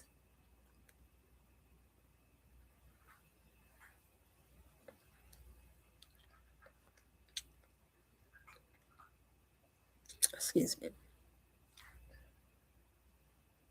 Yeah, they do that to take away your energy. Archangel Michael, do it for me. Somebody don't want me to say it. It's called energy harvesting. The same way, like how you give away your organs and they call it organs harvesting. Well, they got energy vampires. Some of them know it, some of them don't. But it's warlocks. Listen, it's 2 species. It's 2. It's fallen angels, and then it's that. Then it's chosens. Is those ones. You got the chosen angels and you got the fallen angels. That's it. Just like Los Angeles, it's Los Angeles over there. The same way all over the earth, and I'm reading to you about it. You got these people that walk around with pride, guilt, gluttony, and they like dead things that look like they fly things. They look like they got everything together, but their spirit is wrong. They cry babies. These are people with cry babies. People that didn't get over some things in life and they feel entitled to having somebody else's life or to doing things so they can feel good in this life. They don't care what they got to do. Better at all costs. It don't matter what they got to do. I'm going to work for that God. I'll do anything. I'll kill anything and anybody. I don't have no respect for nobody, not even myself. If I soulless myself and I sleep without no protection, man or woman, and I don't care about my body, I just use my body works, but I look like I'm something. I look like I care about me. And I dress pretty and I dress handsome. I get fly haircuts. I wear the best type of designer outfits. I'll be everything you want to be, but to some, I'll treat them less than because they don't have as much. They don't know certain people. They're not connected to people I know. So I could treat them like they're nothing. Treat them like they don't need as much. Okay. Now, what if that person you feel like is something that is someone that the Most High care about, and the Most High got people that care about? He got she got a whole team out here. Every woman give birth to every man. Women give birth to the nation. Listen, catch it. Every woman that bears, whether you're a mother or not, every woman that has a womb, that have a potential, that is able, it doesn't matter if you could give kids or not, but every woman is naturally designed to birth nations of life. Who's going against that? Who's saying, "Well, I'm a challenge"? I'm not in the business of challenging nobody because I don't think nobody could be challenging something that is just a fact. Women give birth to every nation. Every nation comes out of a man. Everybody comes out of a woman, man and woman.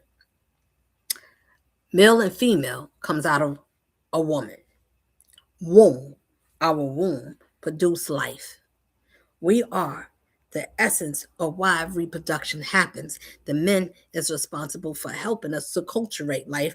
The man is there to nurture the protection of a woman once she understands what she is. If you are straddling around and you want these type of women that you want that don't know themselves because the world said, yeah, shake what your mama gave you, show everything, do all these things on stage, do everything to the world. While you're in the street and some music playing, you start shaking your butt. Everybody's shaking and grinding, and the men stand to themselves. They just watching the women. The men are standing with the men is standing in the group with the men, and the women is more gyrating with the women. The men is just they like because they don't care about those women. They just look at them as, they just want things. They don't even see us as beings because they just see us as things that want something.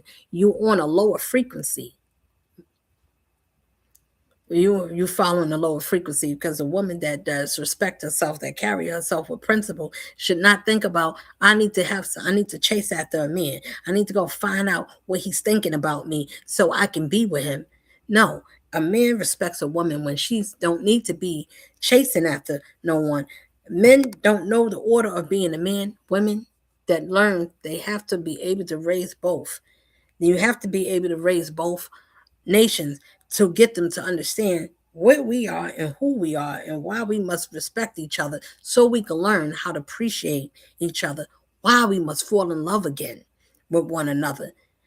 And forget that thing broke before hoes, because that's the thing that made you change the use for what it says, the use of your birthright. Exchange the greed for money, to change for human souls. That's selling yourself out. Exchanging your youth for your birthright. You was born a man, but you hate women. And you'd rather be with a man that looks like a woman. That's not for all of you. I'm talking about the ones that play games and do those things, and they really don't like women or don't like a queen. So a man that can't stand for a woman to raise him up and say, you was meant to be a king. No, I don't want to be that. I'd rather hate you and spit on you and kill you and sell you out because I cared about you to be better than what you was.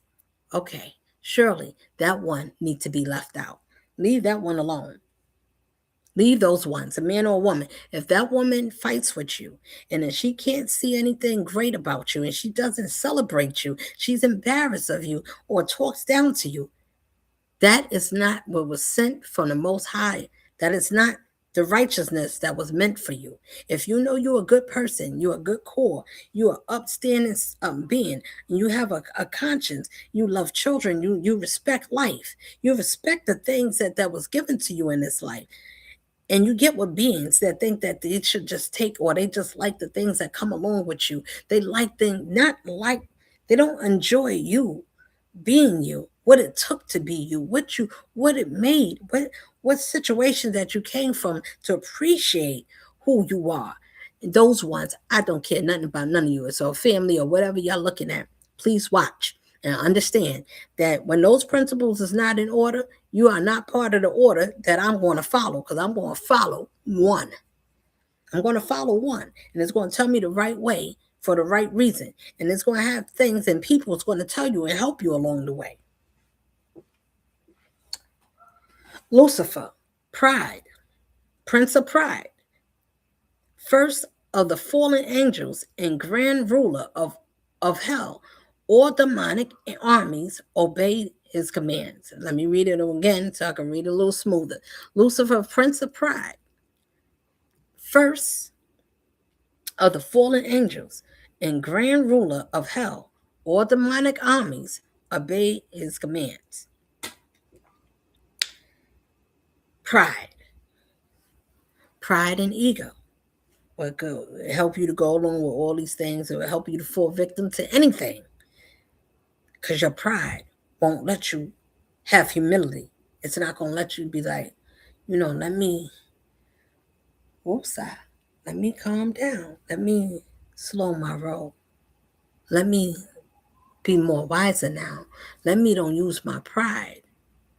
Because what is my pride? Your pride will hold you back. What is your ego? Your ego is yourself that think that who I am. Do you know who I am? Do you know what I be? Do you know what my reputation, what people say about me? Those two things, your pride won't let you sit down. Your ego won't let you learn anything so you can enjoy anything good. Those two things is a blocker. It's going to block you. And your simple self is going to feel stupid because those two things cause a lot of problems in this lifetime to a lot of people. This is not a one thing, a two thing. Look at the things in the wars and things that they're talking about. Look at what's happening. Are we watching the weather?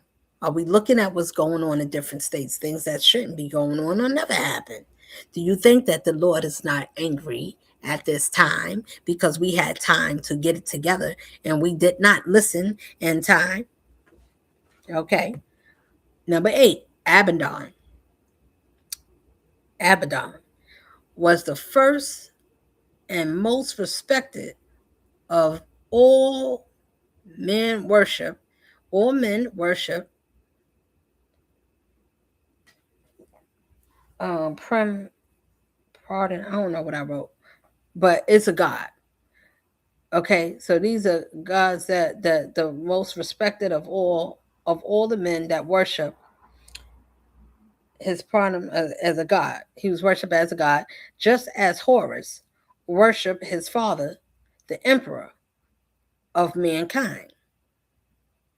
In turn, first captain Abaddon of sons of Horus during the Great Crusade. Abaddon means destroying spirits. So listen, my ones. Abaddon means destroying spirits. Has deceived mankind. So Abaddon is a spirit that's been destroying spirits that deceive mankind because man is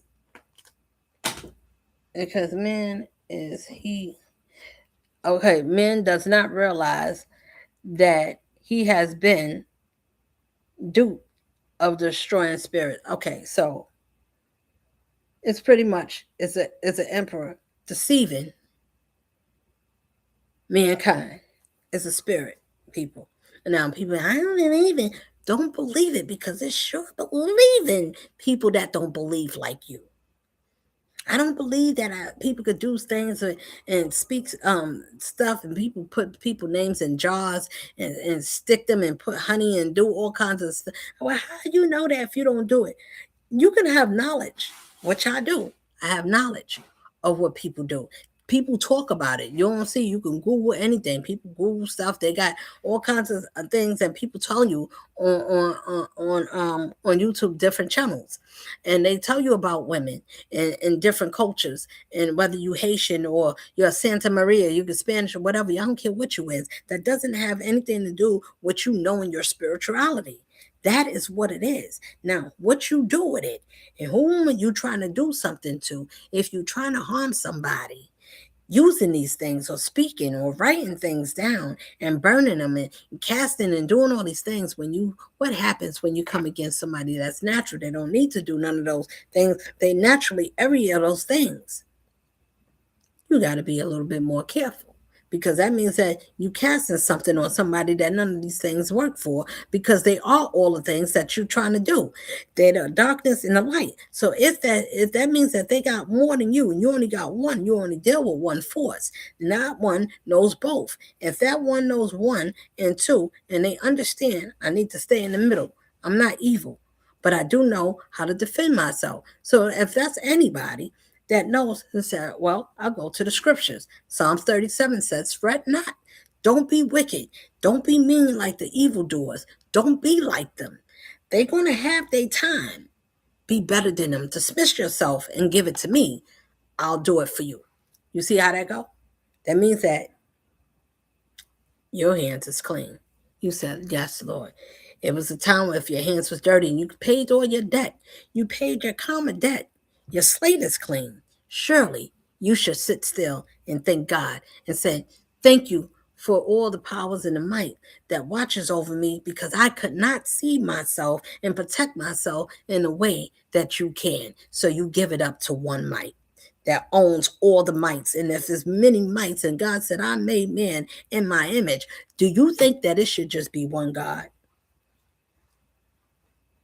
How? That means that why would it make many in his image if it's a source that knows all things, but it makes many of itself. This is why we was able to be fruitful and multiply. Whether you're a man that had many girls or had women or children, right?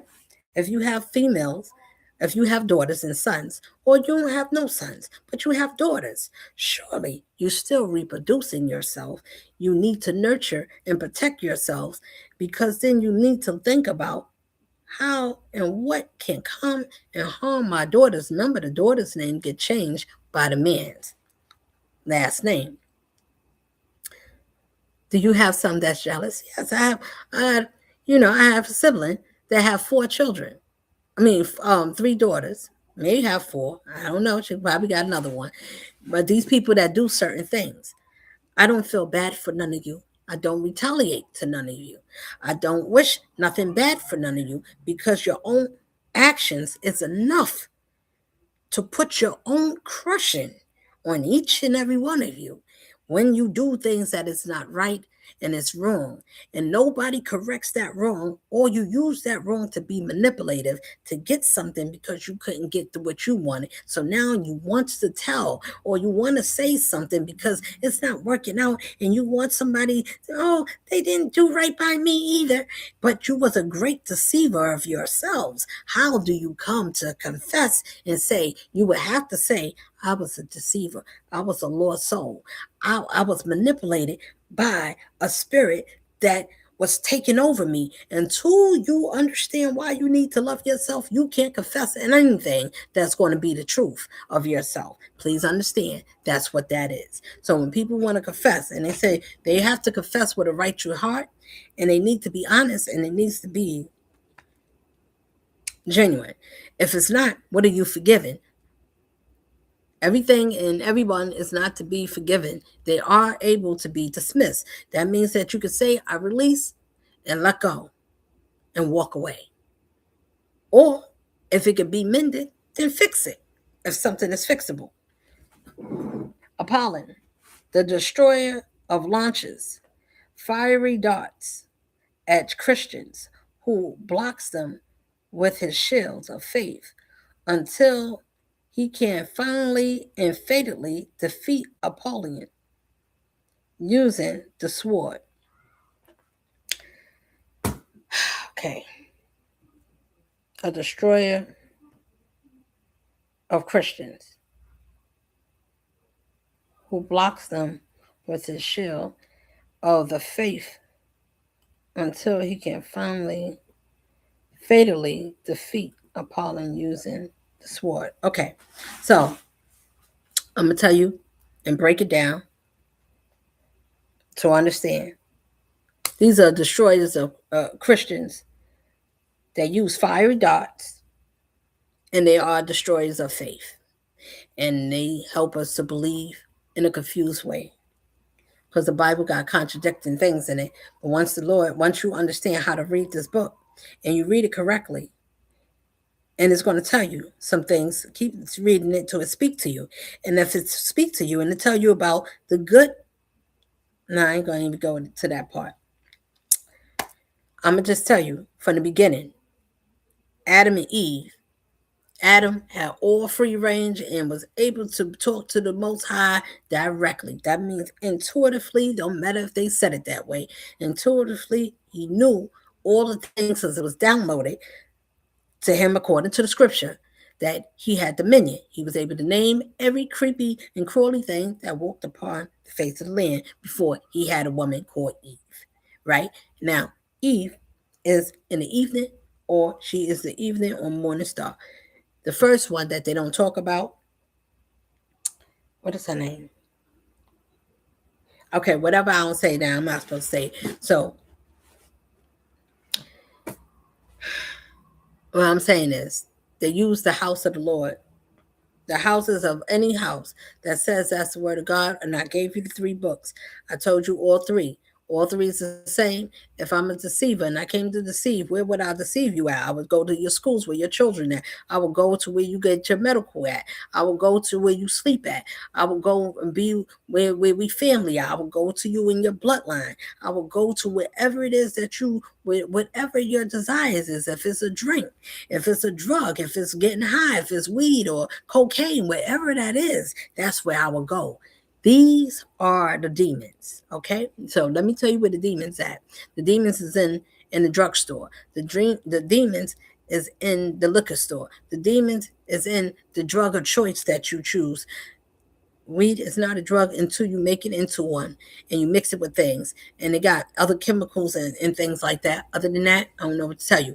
The next thing I'm saying to you, these are the demons or whatever our addictions is sex, whatever it is to bring us down to our lowest self, to not make a better conscious decision about who and what we are, what we're willing to do and not to do, and what we should outgrow. Once you outgrow something, that doesn't mean because you was doing something or you a certain way, you being accused or being um being looked down or being judged. It means that you should think about what I'm saying. If these are spirits that's passed down to make us feel or to do these things and to make us feel like it's normal, it is not. It is to be rejected. It's taking us away from our healthy spot, is what I'm trying to say in the best way that I can say it. I love my people, so I'm not going to say anything to try to confuse us. I'm trying to say if something is made to confuse us or to take us off our, knock us off our square, the music, everything that's a low vibration is messing up our frequency. Do we think or do you even care about the people that stood here that were trying to save our lives? And one of them was called Dr. Sebi. He's not here, but just because a person is not here in a physical plane, do that means that they work and they life force that the effort that they put should be gone? No, you can keep that person alive by doing the things that keep us alive. If it says to speak good of, speak uplifting, be of good cheer, be of good courage, surely we should be able to want to do those things. We should want to show more love and be more kind, be uplifting, but teach each other to be aware. These people that will come in your home that say their family came from the same bloodline as you, but they're not the same because they're a fallen angel and they are the liars and you are the truth. One of you have to be able to see at some point after you find out that you cast out and you this and everybody lied and poked and picked and told you to stand to the side. Surely nobody wouldn't love you. My people, somebody, if they see this, even if they're playing with the numbers, I hope somebody share this. Be better, because it's a lineage that's looked after us, that fought for something for us to do and to live better. To say we can surely, we can, it's certain things that don't cost money. I didn't ask for anything. I never said somebody should pay me. But if you feel that you should, I should want to support this person because they're showing why we need to be more supportive, because somebody's trying to preserve me. Somebody's trying to keep me. Who is this one that is sent to be a life keeper? Someone to say, I'm here to save souls, to win our souls back, to say, surely I'm better than the way I was living or thinking, is what I'm trying to get to. We can live better than what we thought that we can be. Whatever your situation is, it's not, don't blame the government, don't blame this one. You had enough sense to say right or wrong. We can say where we at, but if you go too dark and you stay there too long, the darker you go in your own spirit and you keep going away from the light, you keep doing more crooked things, surely that God is going to be your God and you're going to bow down to it. And then that one is looking for other souls, good ones, strong ones, to overturn, to say, surely I can get this strong one to turn. And I've seen it. Do it to my siblings. I've seen it take out many of my loved ones. You can work with them. You can have children with them. They can act like they love you.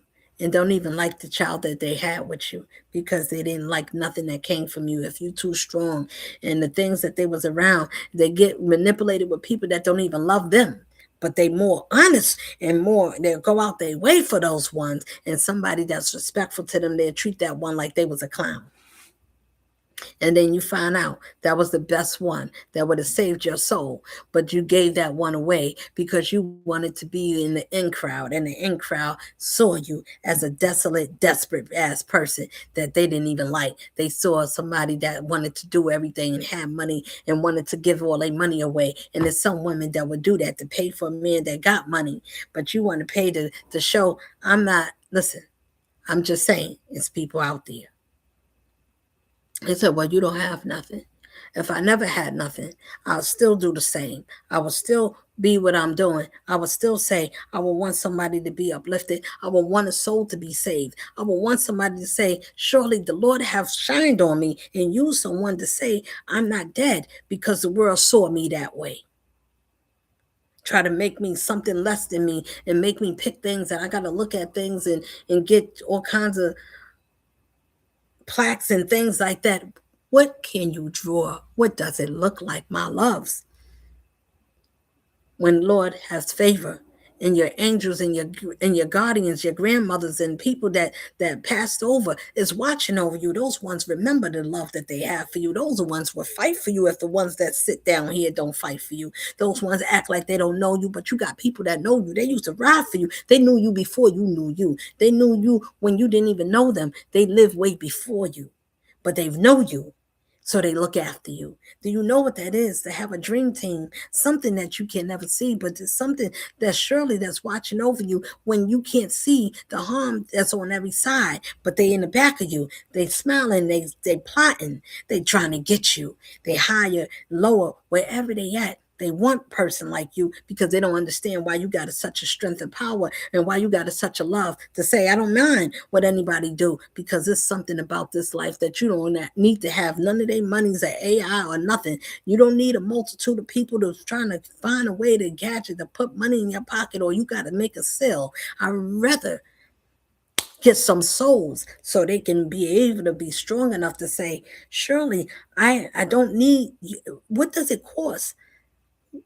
What can you buy? How much does it cost for you to have some standards? How much does it cost to say, thank you for waking me up? Thank you for your protection. Thank you for your grace. Not the one that was my friend. I had a friend named that. She's absolutely not that. Yes, I said it. I said it. You're nothing graceful about you. But when you find that and you realize who you was a disgrace or ungrateful to, sisters alike, friends and family, I don't care who you are, wherever you are, if that fits you and I'm talking, then I'm talking to you. I'm talking to you to be better than what you was if you was a deceiver. If you hurt someone, to feel better about you, then something is surely lost and something is really broken about you.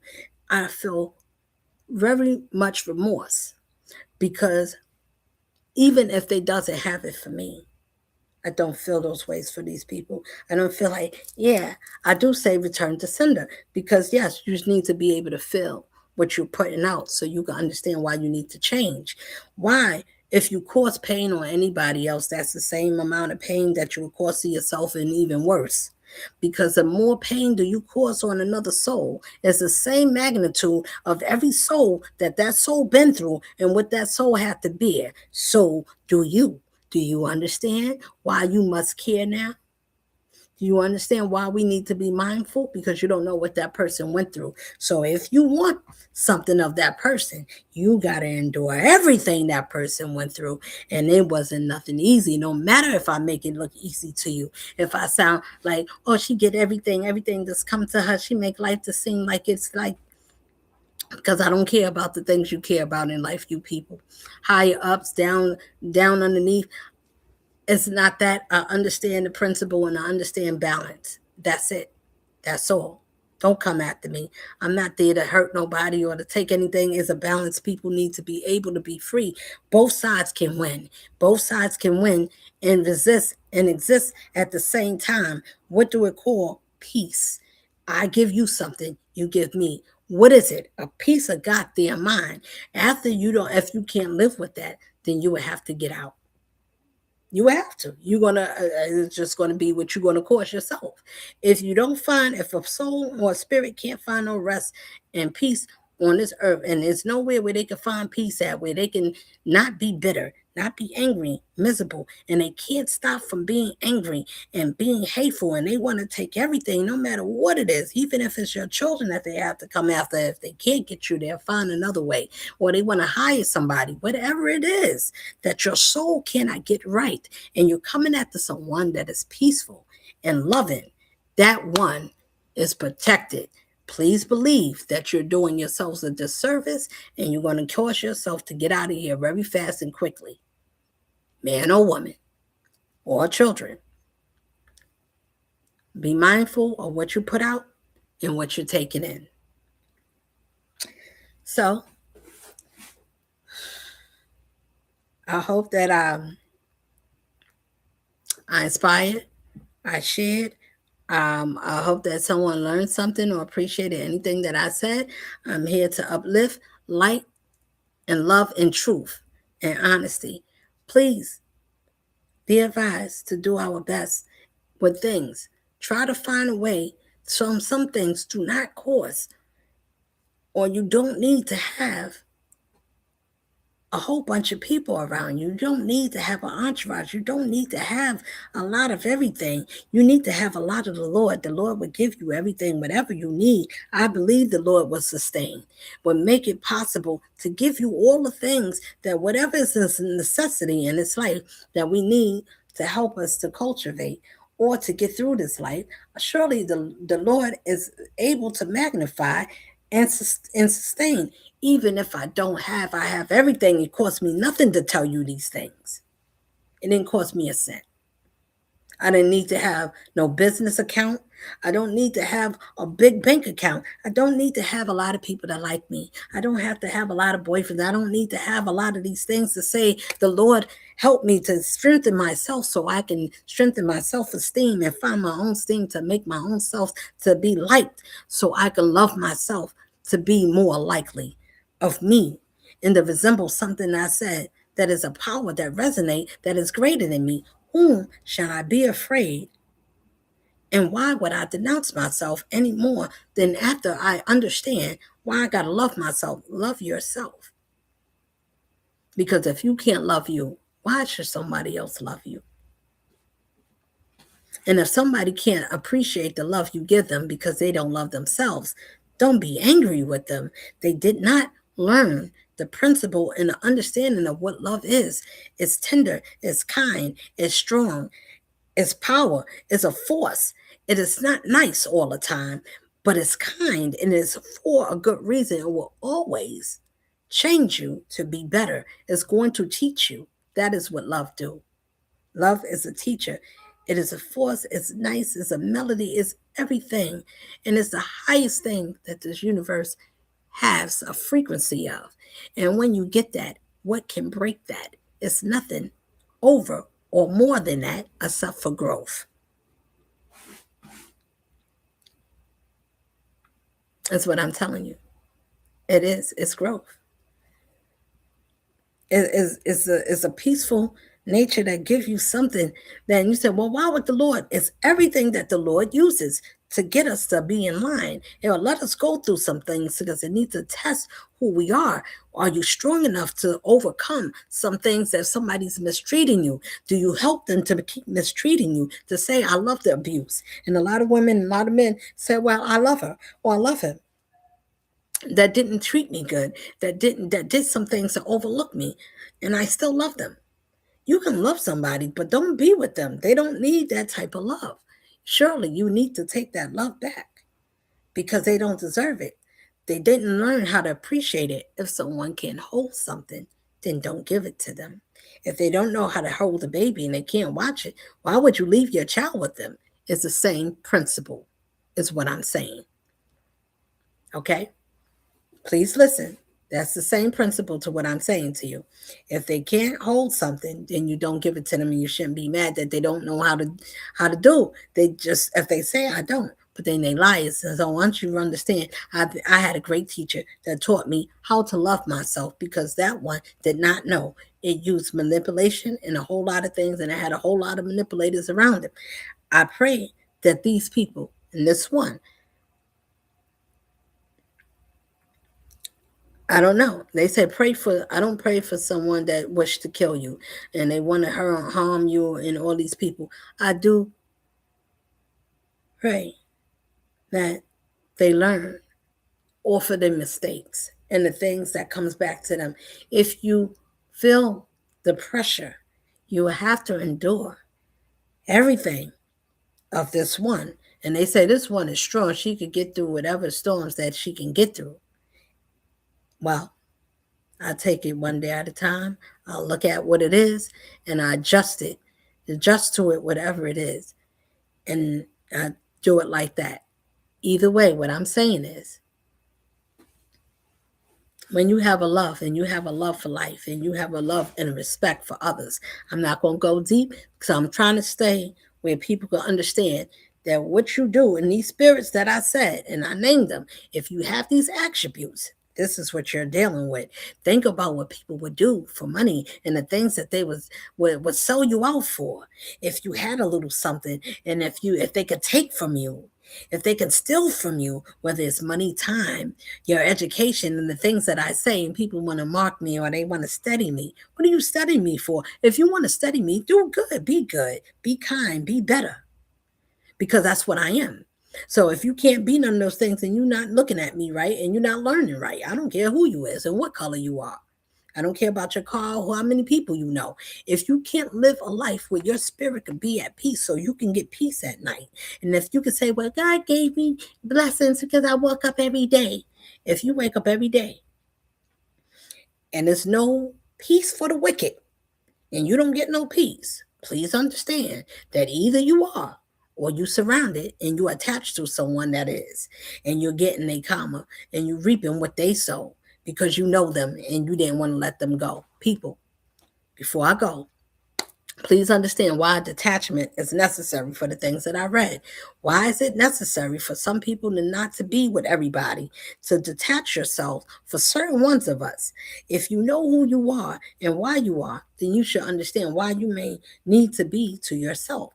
Everybody is not meant to be in your space. They don't appreciate it. They don't deserve it. And if they did all these things and all those things to go against you and go against the grain, then they showed you how they felt about you. Did you really need to have a funeral? Or did they show you how they feel about you in the living? Because they didn't show you what you was to them. They showed you, but they didn't honor you. So if they didn't honor you, what you think they would do to you at your funeral, they wouldn't even show the hell up. Or would they? Just to see how many other people gave a damn. Yeah, they do that. They help get rid of you, show up, go there. That happened. So if somebody say, yes, that happened.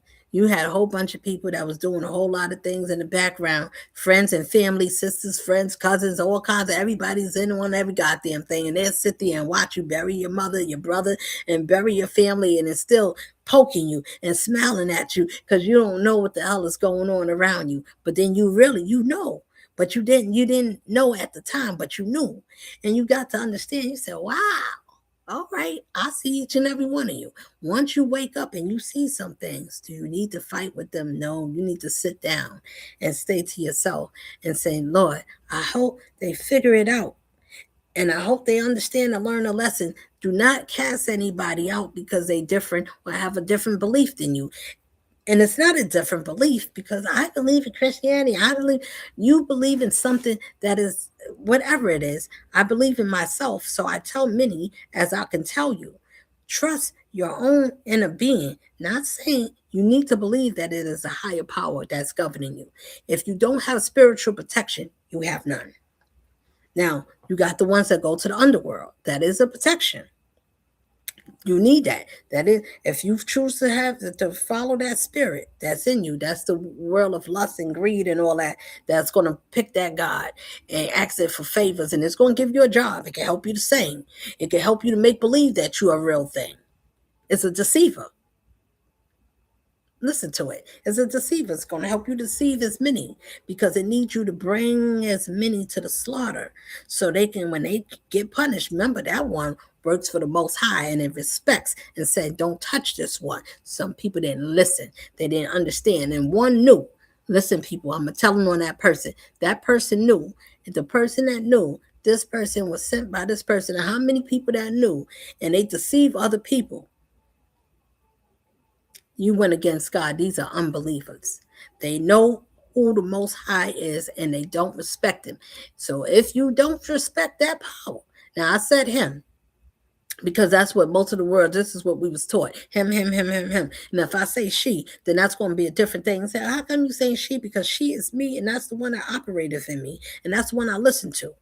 Okay, so when you say he, we got both is a spirit that is in your higher conscience. You could say a she, you could say he, whatever it is, whatever part that you want to say that you can announce or say that it is. I know that every woman get birth to every nation, and it's only one power and one source out of the one and two that can do that, and it's not a man, it's a woman that looks like me, that looks like you. So that's how I'm gonna say that. And long as I know who she is, I know who he's not. I know who they are. If I know who I am and I know who I'm not, then I know who they are. It's simple. It's not a whole lot of things because the world got all these things and this how can you know there's so much confusion? It's only confused when you can't find who you are. Now it's a confusion. I respect a man that knows a man that knows a woman that knows herself, to know another man, to see a character, to see somebody that standard that stands that holds themselves up to accountability. They're not scared to say what they did and what was wrong and what needs to be fixed and what needs to be made right. How can I hold a nation and help these people to gain a conscience to say surely is a way that we need to live so we can live life right? Who don't want to be on that side of life because that's where protection is. And then when the protection goes, that's where the protection goes.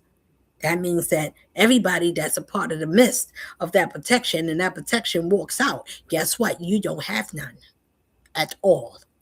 At none. You can't buy it. Where you want to get it from? Who you want to pay? Look, can you? I want to pay for. I need some. Can you send some angels to watch over me? I'm like, what did you do? You was cast out. Oh no, you on the outlets, man. Y'all got kicked out. Who are you going to pay? Who you going to call to bail you out? Think about that. Find out what that means to you so you can understand what that means. That means where the blessing goes, the blessing goes. Where the blessing goes. Wherever the cover goes, that is the covering. That's where the cover goes. And if that cover goes, then you have none. Because that covering goes with every sense that you got. And if you get cut off and the Lord said, listen, if you do the wrong things and your eyes is roaming and rumbling, it tells you in the book that it will cut you if you misusing a piece of your body for the wrong reason. If you're using your hands for the wrong reason, if it's stealing, if it's manipulating, if it's signing documents and it's false information. Listen to it. Think about what happens to those ones when you misinform and use miscommunication on purpose. You misinform. You know the truth, but the truth is not in you. You're not even trying to be a righteous person. You don't even want to know what being the truth is like. That's hard. I don't want to live that way in life. I still want to live on a gutter. I want to be the bottom. Be the bottom. I like a man that knows what a woman is, and it's men that goes against women, and there's a bunch of women that use men to go against another woman, and these women have children with these men, or they are mothers and their fathers children that can go after a woman to discredit women, not just one, but women that would tear her down and dismantle her because of her beauty or because of her strength or because of her knowledge, whatever which way it is. These are haters of men and haters of women. And a man that can smile and make a child with a woman and hate that woman and hate that son or that daughter that he made with that one, but smile and sleep with her and act like you don't.